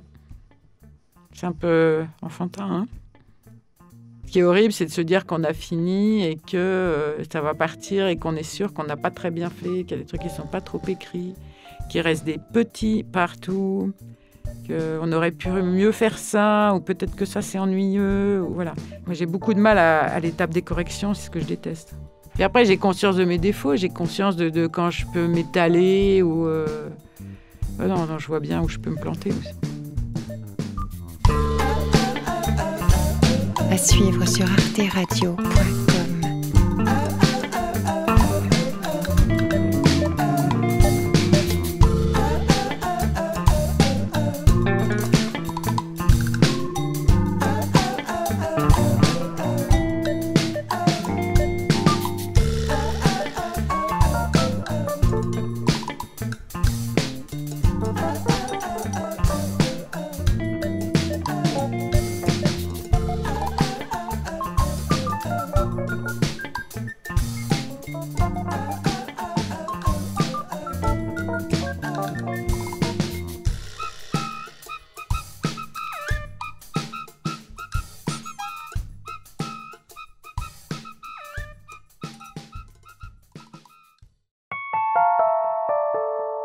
Bookmakers. Les écrivains au travail par Richard Guettet. Sur Arte Radio. Ça me saute aux yeux tout le temps. Comment les gens ne sont jamais que le déploiement de l'enfant qu'ils ont été. Je ne vois pas d'exception. Et ce qui peut arriver de mieux à une personne, c'est de déployer d'une belle manière l'enfant qu'il a été. Une fleur, quoi. Et le mauvais exemple de ça, qui est comme la fée recroquevillée, c'est des gens comme Trump. C'est plus l'enfantin, là, c'est l'infantile. Vous voyez bien de ce qui reste d'atrocement pulsionnel. Ça, c'est l'enfant, c'est pas déployé. Il est resté comme un enfant avorton, si vous voulez, coincé, sans raison, sans principe, sans rien de structuré. C'est une chose monstrueuse, alors qu'un enfant qui se déploie, ça fait un bon adulte. Ou un très bon adulte. Pour écrire, il faut dormir, d'après Marie Desplechin. Si, en cas de blocage sur une phrase, une intrigue ou un personnage, la romancière recommande de faire la sieste, 20 minutes ou 2 bonnes heures, afin de laisser le cerveau avancer, dans ce qu'elle nomme avec amour son jardin, soit le paradis fleuri de ses souvenirs, de ses sensations et de son imagination, que cette mère de 3 enfants visite et parcourt à loisir, depuis son fauteuil ou le secret de sa cuisine, angoissée à l'idée d'avoir un bureau malgré de nombreuses tentatives. Cependant, dans le parc naturel de ses rêveries paisibles, il existe une serre ombragée qui lui inspire des sentiments mitigés. Celle qui abrite ses 3 livres pour adultes publiés aux éditions de l'Olivier, parfois couronnés de succès. Le recueil de nouvelles Trop sensible en 1995, ainsi que ses romans Sans moi en 1998, traduit en 14 langues, cité pour les prix Goncourt, Femina, Médicis et Flore, ou encore son roman Dragon en 2003. Comme elle nous l'explique dans ce 3e et dernier épisode, on ne l'y reprendra plus. Mais que s'est-il passé ? Pourquoi Marie Desplechin a-t-elle choisi par la suite d'affronter la littérature pour adultes, non plus seule, mais à deux, pour co-signer, comme avec l'attachée de presse Lydie Violet, l'émouvant La vie sauve, en 2005, lauréat du prix Médicis aux éditions du Seuil, ou avec la boxeuse Aya Sissoko, le frappant Danbe, en 2011, chez Calman Levy. Écoutons-la, Sainte Marie, dormez pour nous.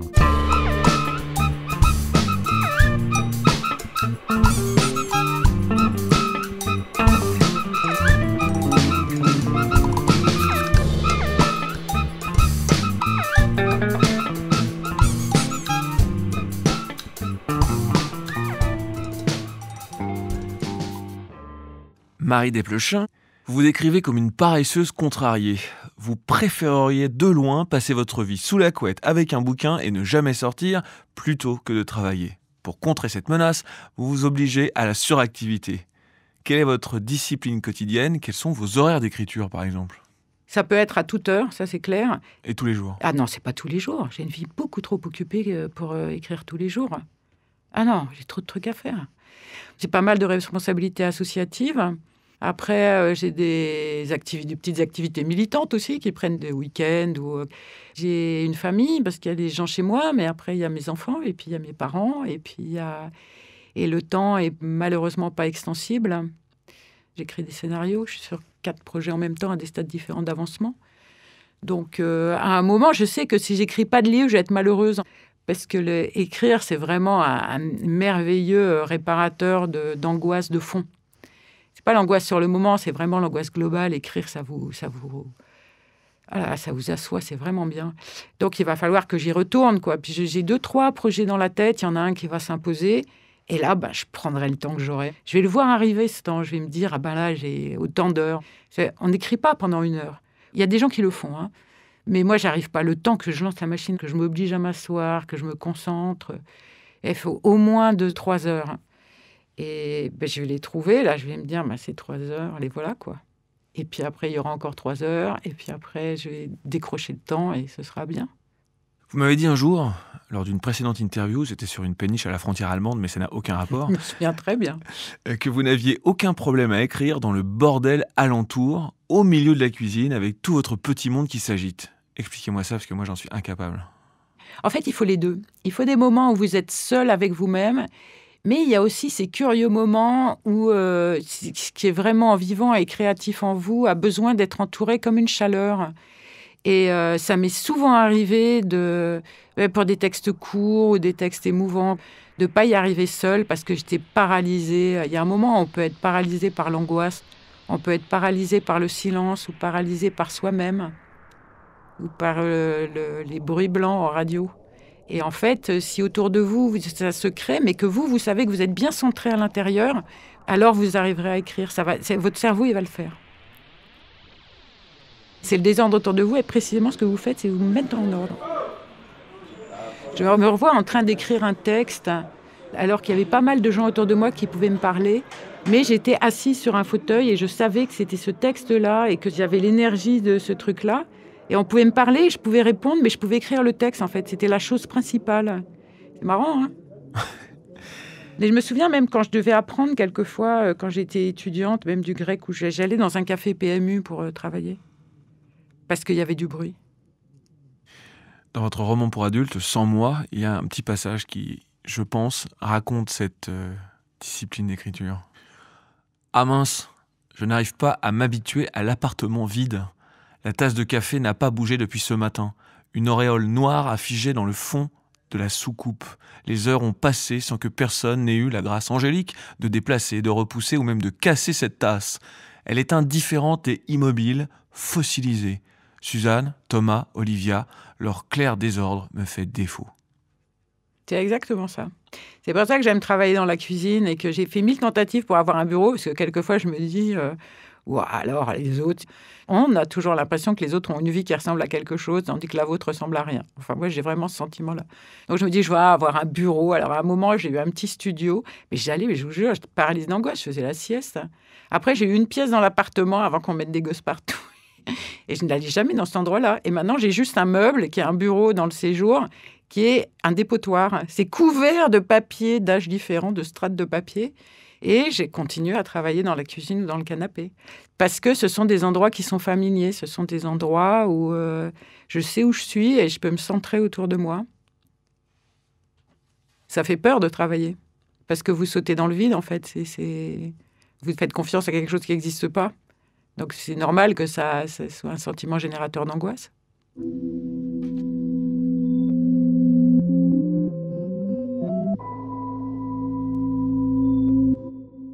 J'aimerais qu'on parle un peu tout de même de vos livres pour adultes. Bref, retour en arrière.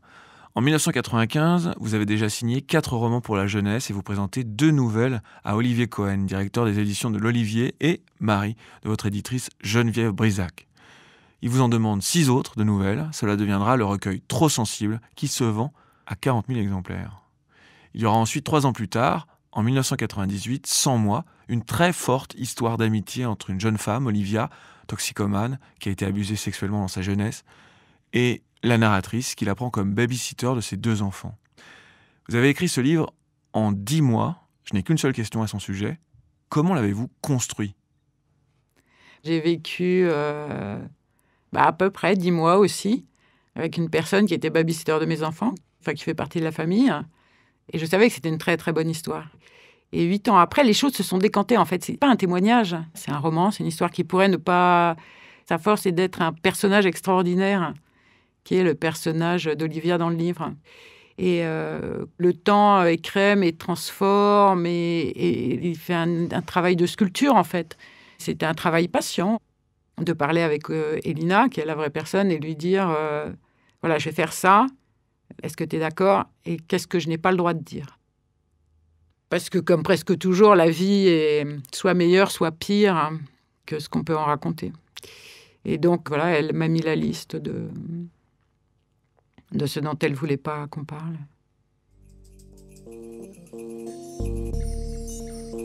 Il y avait les vieilles dames qu'elle entraînait dans une ruelle et que les autres dépouillaient. Il y avait les vols, à l'étalage, à l'arraché, à l'esbrouf. Il y avait les squats. Il y avait la drogue, que l'on achète, que l'on vole, que l'on coupe, que l'on revend. Il y avait les bagarres, les coups, les règlements de compte. Il y avait les hôpitaux psychiatriques. Il y avait les empoisonnements volontaires, pour roupiller, tranquille, aux urgences. Il y avait ces filles qu'on ne voit pas dans la rue parce qu'elles se trouvent un type chaque soir. Elles ne dorment jamais dehors. Par bonheur, il y avait les vrais amis. Ceux qu'on n'osait plus revoir et sur lesquels on tombait un jour par hasard. On cachait sa situation mitée. Ils ouvraient leurs portes, on occupait le canapé, on se refaisait une santé. Mais malheureusement, il y avait à nouveau le vice, la dope et les copains. Et on finissait par se retrouver dehors, dans la rue, dans les embrouilles, et jusqu'au cou.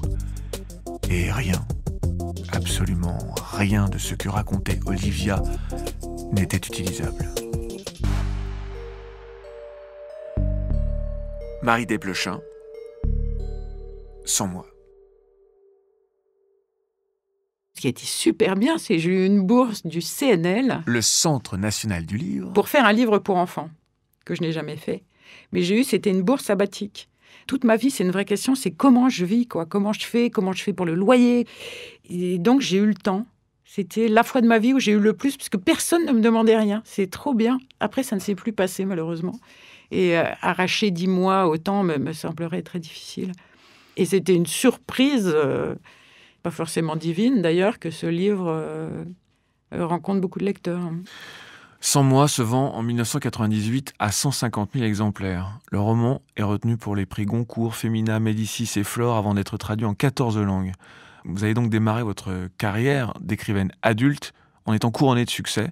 Pourtant, vous avez eu par la suite des mots tranchés sur la question que je vais synthétiser à partir de différentes interviews. Le monde des livres pour adultes est farci de fausses valeurs, de compétition sociale, de lutte d'ego, de mensonges et de mondanité. Que ça se passe mal ou bien, la réception des livres est toujours blessante pour moi. Trop de louanges ou trop de critiques. De plus, dans notre culture latine machiste, l'enfance, comme la féminité, est considérée comme un sous-monde déconnecté de l'univers masculin de la raison, de l'abstraction. Les auteurs le ressentent. Lors des salons du livre, les écrivains pour adultes descendent dans un grand hôtel et rencontrent le préfet, tandis que ceux ou celles pour enfants se contentent d'un 2 étoiles et dînent avec leurs copains instituteurs. Les médias s'intéressent peu à nous, il y a peu de prix, mais tant mieux, cela permet aux écrivains de garder la tête froide et notre seule sanction est celle du public que nous arrivons à toucher grâce aux libraires et aux enseignants. Tout ça, ça a nettement freiné ou carrément stoppé votre désir d'écrire pour les adultes ? En bonne partie, oui. J'ai très très mal vécu les sorties des livres pour adultes. Ouais, je me retape pas ce qui s'est passé. Non, alors, Sans moi et Dragon, ça a été horrible, les deux, dans 2 conditions différentes. Alors, Sans moi, il y a eu des critiques louangeuses, mais il y a eu des critiques mais d'une méchanceté. Mais France Culture, mais c'était dingue. Il y a des gens qui étaient assez gentils avec moi parce que j'avais écrit des nouvelles un peu girly, de bonnes femmes avant, ça avait l'air sympa, un petit peu excitant. Et sort ce bouquin qui parle que d'abus sur une gamine et tout ça. Et là, je me souviens de la réaction des gens. Enfin, c'était extrêmement violent, quoi. Tout le monde me dit que c'est un roman bourgeois. D'où c'est un roman bourgeois. Il y a des bibliothécaires, par exemple, à Échirolles.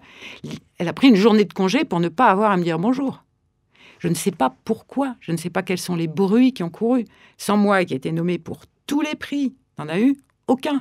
Il y a un juré du prix du livre inter qui m'a dit « Je ne pourrais jamais vous raconter comment vous n'avez pas eu le prix. » Ok, quoi, si je suis là, je me dis « Ouais, j'en vends 50 000, ouais, je gagne plein de thunes, ouais, je suis traduite, mais juste, j'y vais plus, quoi. » Et après, je fais un bouquin donc, qui met en jeu, qui est assez dangereux sur un autre truc.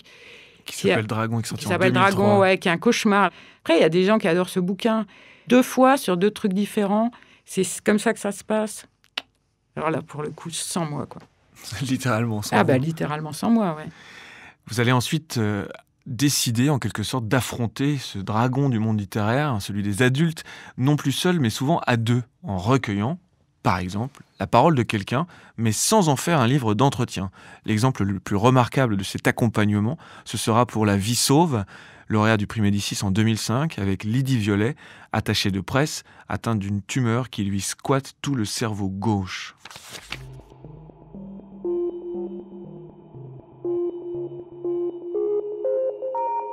En gros, c'est Pac-Man. J'ai la tête envahie de petites cellules à noyaux ronds, des pierres de Go, des dragibus, qui s'emploient à grignoter les autres. Elles sont arrivées pour un squat. Aujourd'hui, c'est une colonie. Le jour de leur victoire sera celui de ma défaite. Ce jour-là, je perdrai la mémoire, je perdrai le langage, la vue, je perdrai le mouvement. Ce jour sera mon apocalypse. Les médecins ne peuvent absolument rien pour moi. Pour écrire à la première personne l'histoire d'une autre, vous dites qu'il faut être juste, comprendre l'autre sans tomber dans l'empathie, savoir tenir l'histoire dans les bons mots. Il y a des gens à adjectifs et des gens sans adjectifs. Ensuite, il y a ce qu'on se permet d'écrire. Comment est-ce que vous avez travaillé avec Lydie ? Était-ce une personne à adjectifs ? Elle racontait vachement bien, c'était elle, l'explosion des dragibus. Elle dit l'explosion des dragibus, mais après, il faut en faire des phrases. J'étais vraiment dans la poisse au moment où elle est tombée malade aussi, j'avais des galères. Et elle, c'est drôle parce qu'elle était attachée de presse avant. Et donc, elle m'avait accompagnée sur 100 mois. Donc, pendant 3 mois, on s'était très bien entendu.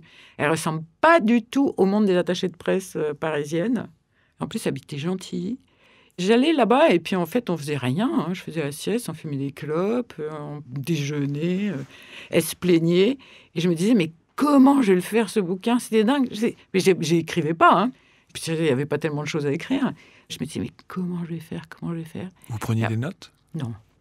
Tout était empesé, trop lourd, ressemblait pas. Et puis à un moment, je crois que c'est en discutant avec Geneviève Briac d'ailleurs, si mon souvenir est bon, dans un train, elle me dit « mais fais des fragments ». Et en fait, oui, bien sûr, évidemment. C'est pas un récit continu qu'il fallait faire, c'était ça. Des fragments à partir des souvenirs de vos conversations ? Oui, des souvenirs. Et puis après, je mettais en forme et puis je montrais. Après, il y a des choses qu'elle m'a fait enlever des trucs, parce qu'on ne voit pas tout de la même façon. Mais après, je voyais dans ce que j'écrivais qu'il y avait des trucs, c'était comme ça lui allait, quoi. C'était à partir du moment où c'est validé par l'autre, comme parce qu'il dit « je » et que ça peut être sa parole, c'est sa parole.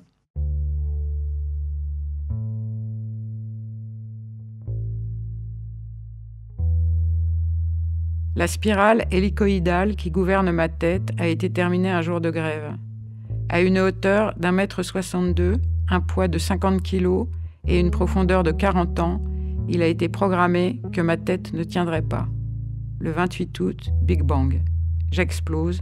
Le compte à rebours a commencé. Mais au moment même où je me réduis, il se trouve que j'augmente. Là où j'étais une, je découvre que nous serons deux. Je dois vivre avec l'ennemi dans la place. Je suis le méchant qui attaque et je suis la garnison qui défend.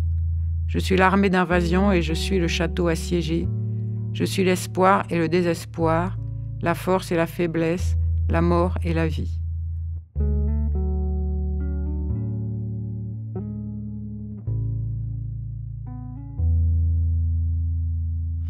Dans le livre, à un moment, il y a une sorte de tout petit making-of. « Je serai toi » a repris l'autre comme si rien ne l'avait interrompu dans sa réflexion. Tout ce que tu diras, je m'en souviendrai, mes mots seront les tiens, ou tes mots seront les miens. Disons que c'est pareil. Quand il sera écrit « je », on ne saura pas que c'est toi, si c'est moi, si c'est nous.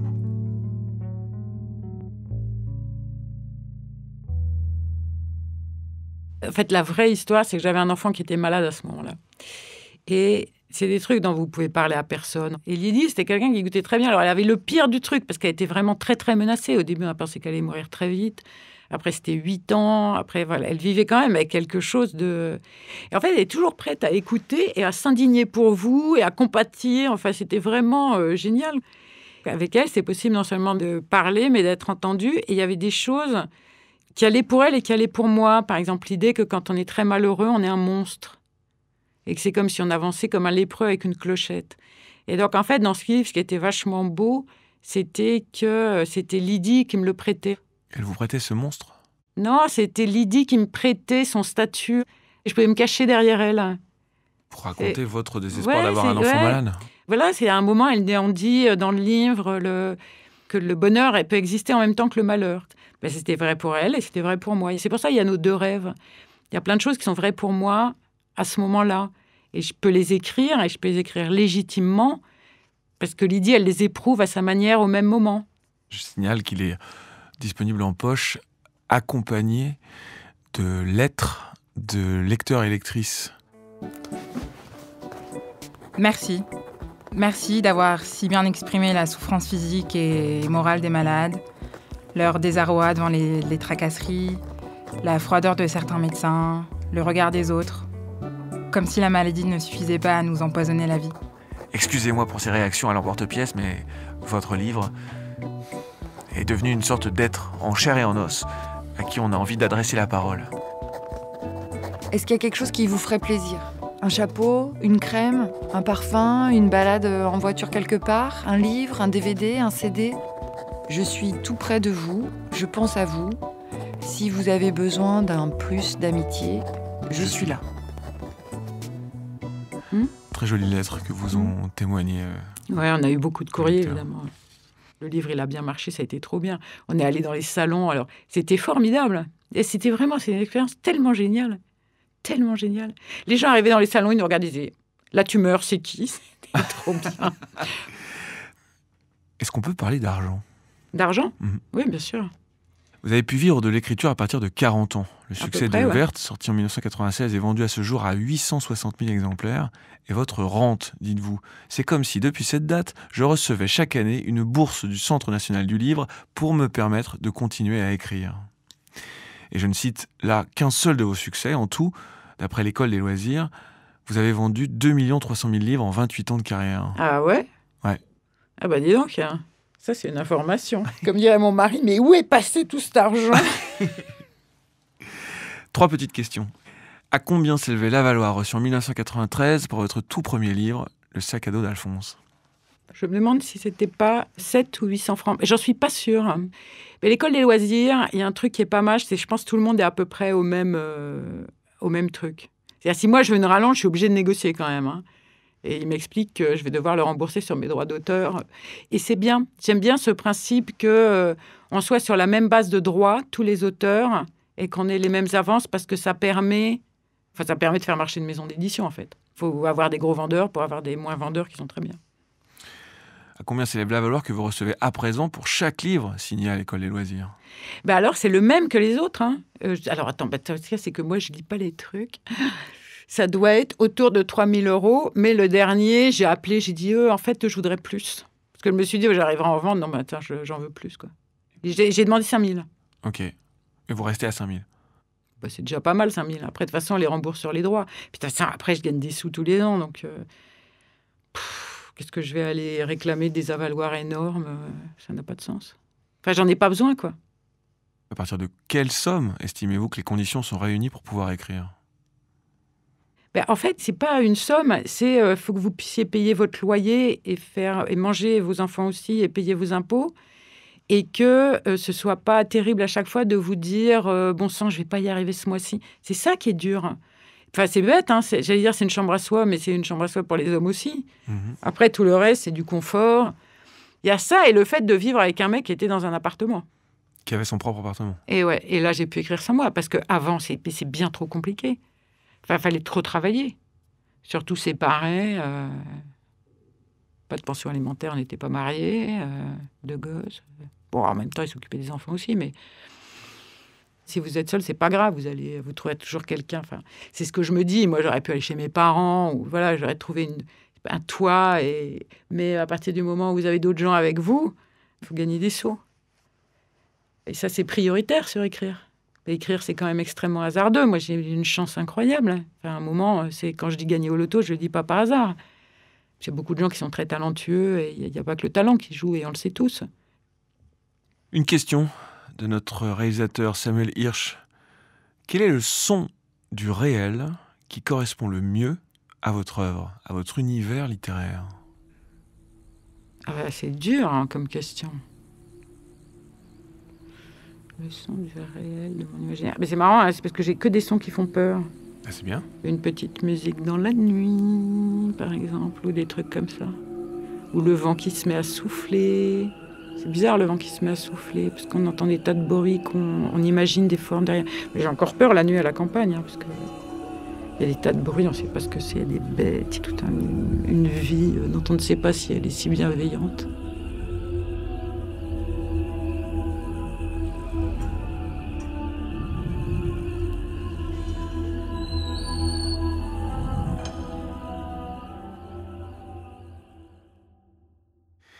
Vous avez déjà enseigné l'écriture ?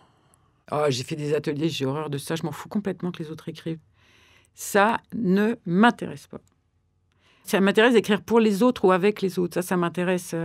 J'ai fait un atelier il y a 2 ans maintenant déjà, avec des jeunes gens d'un lycée professionnel à Roubaix, et dont le professeur était un copain quand j'étais ado. J'ai fait l'atelier parce que c'était avec le Théâtre du Nord et avec ce copain.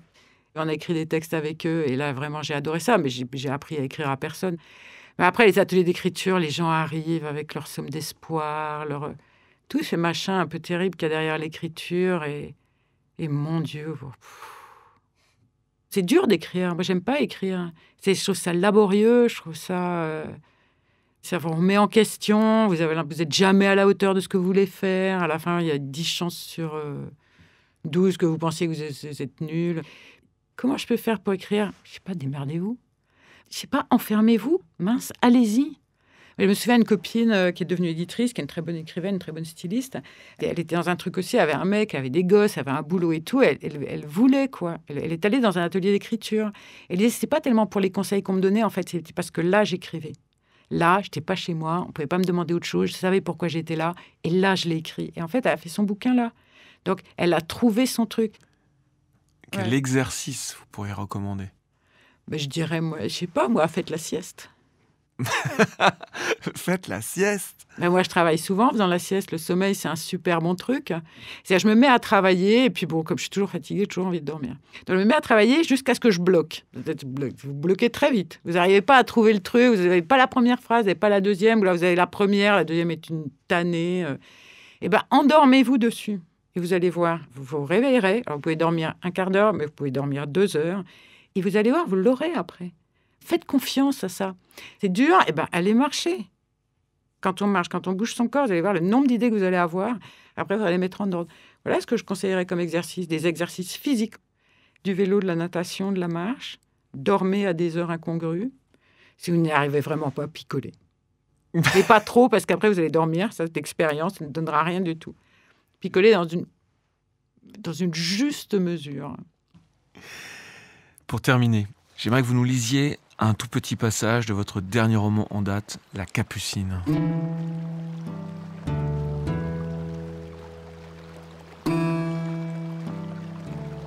Je me suis approchée du bord de l'eau pour la voir passer. Je comprends les vaches qui vont à la clôture quand il y a du passage. Les péniches, qui paraissent toutes pareilles, sont en vérité différentes, grandes ou petites, noires et couvertes comme de longs cercueils, ou coquettes et arrangées comme des maisons, portant fièrement de minuscules jardins sur leurs ponts. Une femme marchait lentement sur le chemin de halage, dans l'ombre du soir, tirant son bateau. Elle portait, serrée sur la poitrine, un large harnais d'où partait la corde qui allait au pont. Elle avançait penchée, tout à son effort, et son bateau la suivait gentiment. Elle semblait à la fois si fragile et si puissante à tirer cette masse à elle seule que je ne pouvais en détacher mes yeux.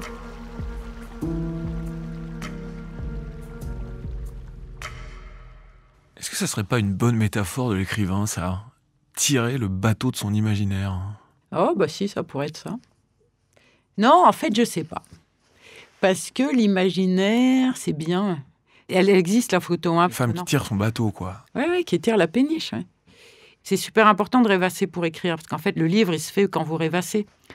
Et ça, c'est délicieux. C'est les moments où je suis chez moi, c'est les moments où je m'endors, c'est les moments où je retourne à mes souvenirs ou à mes rêveries. Ouais, j'adore ça, moi, c'est mon paradis, quoi. C'est mon jardin, mon imagination. C'est pas mon bateau. Le travail, ça peut être le bateau. Là, t'es là, tu tires le bouquin, jusqu'à ce que t'arrives. Que le bateau, c'est le bouquin, peut-être. Voilà, le bateau, c'est le bouquin, ouais. Merci beaucoup, Marie Desplechin. C'est moi qui vous remercie.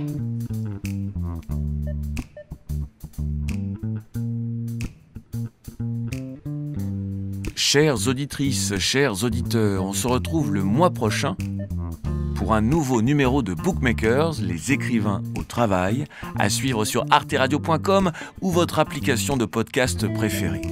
Très grand merci à Charlie Marcelet pour la réalisation et le mixage, à Sarah Monimard pour la prise de son et le montage, à Samuel Hirsch pour les musiques originales, à Joanne Guidou pour la batterie, les chœurs et les poètes-poètes que vous entendez en ce moment même,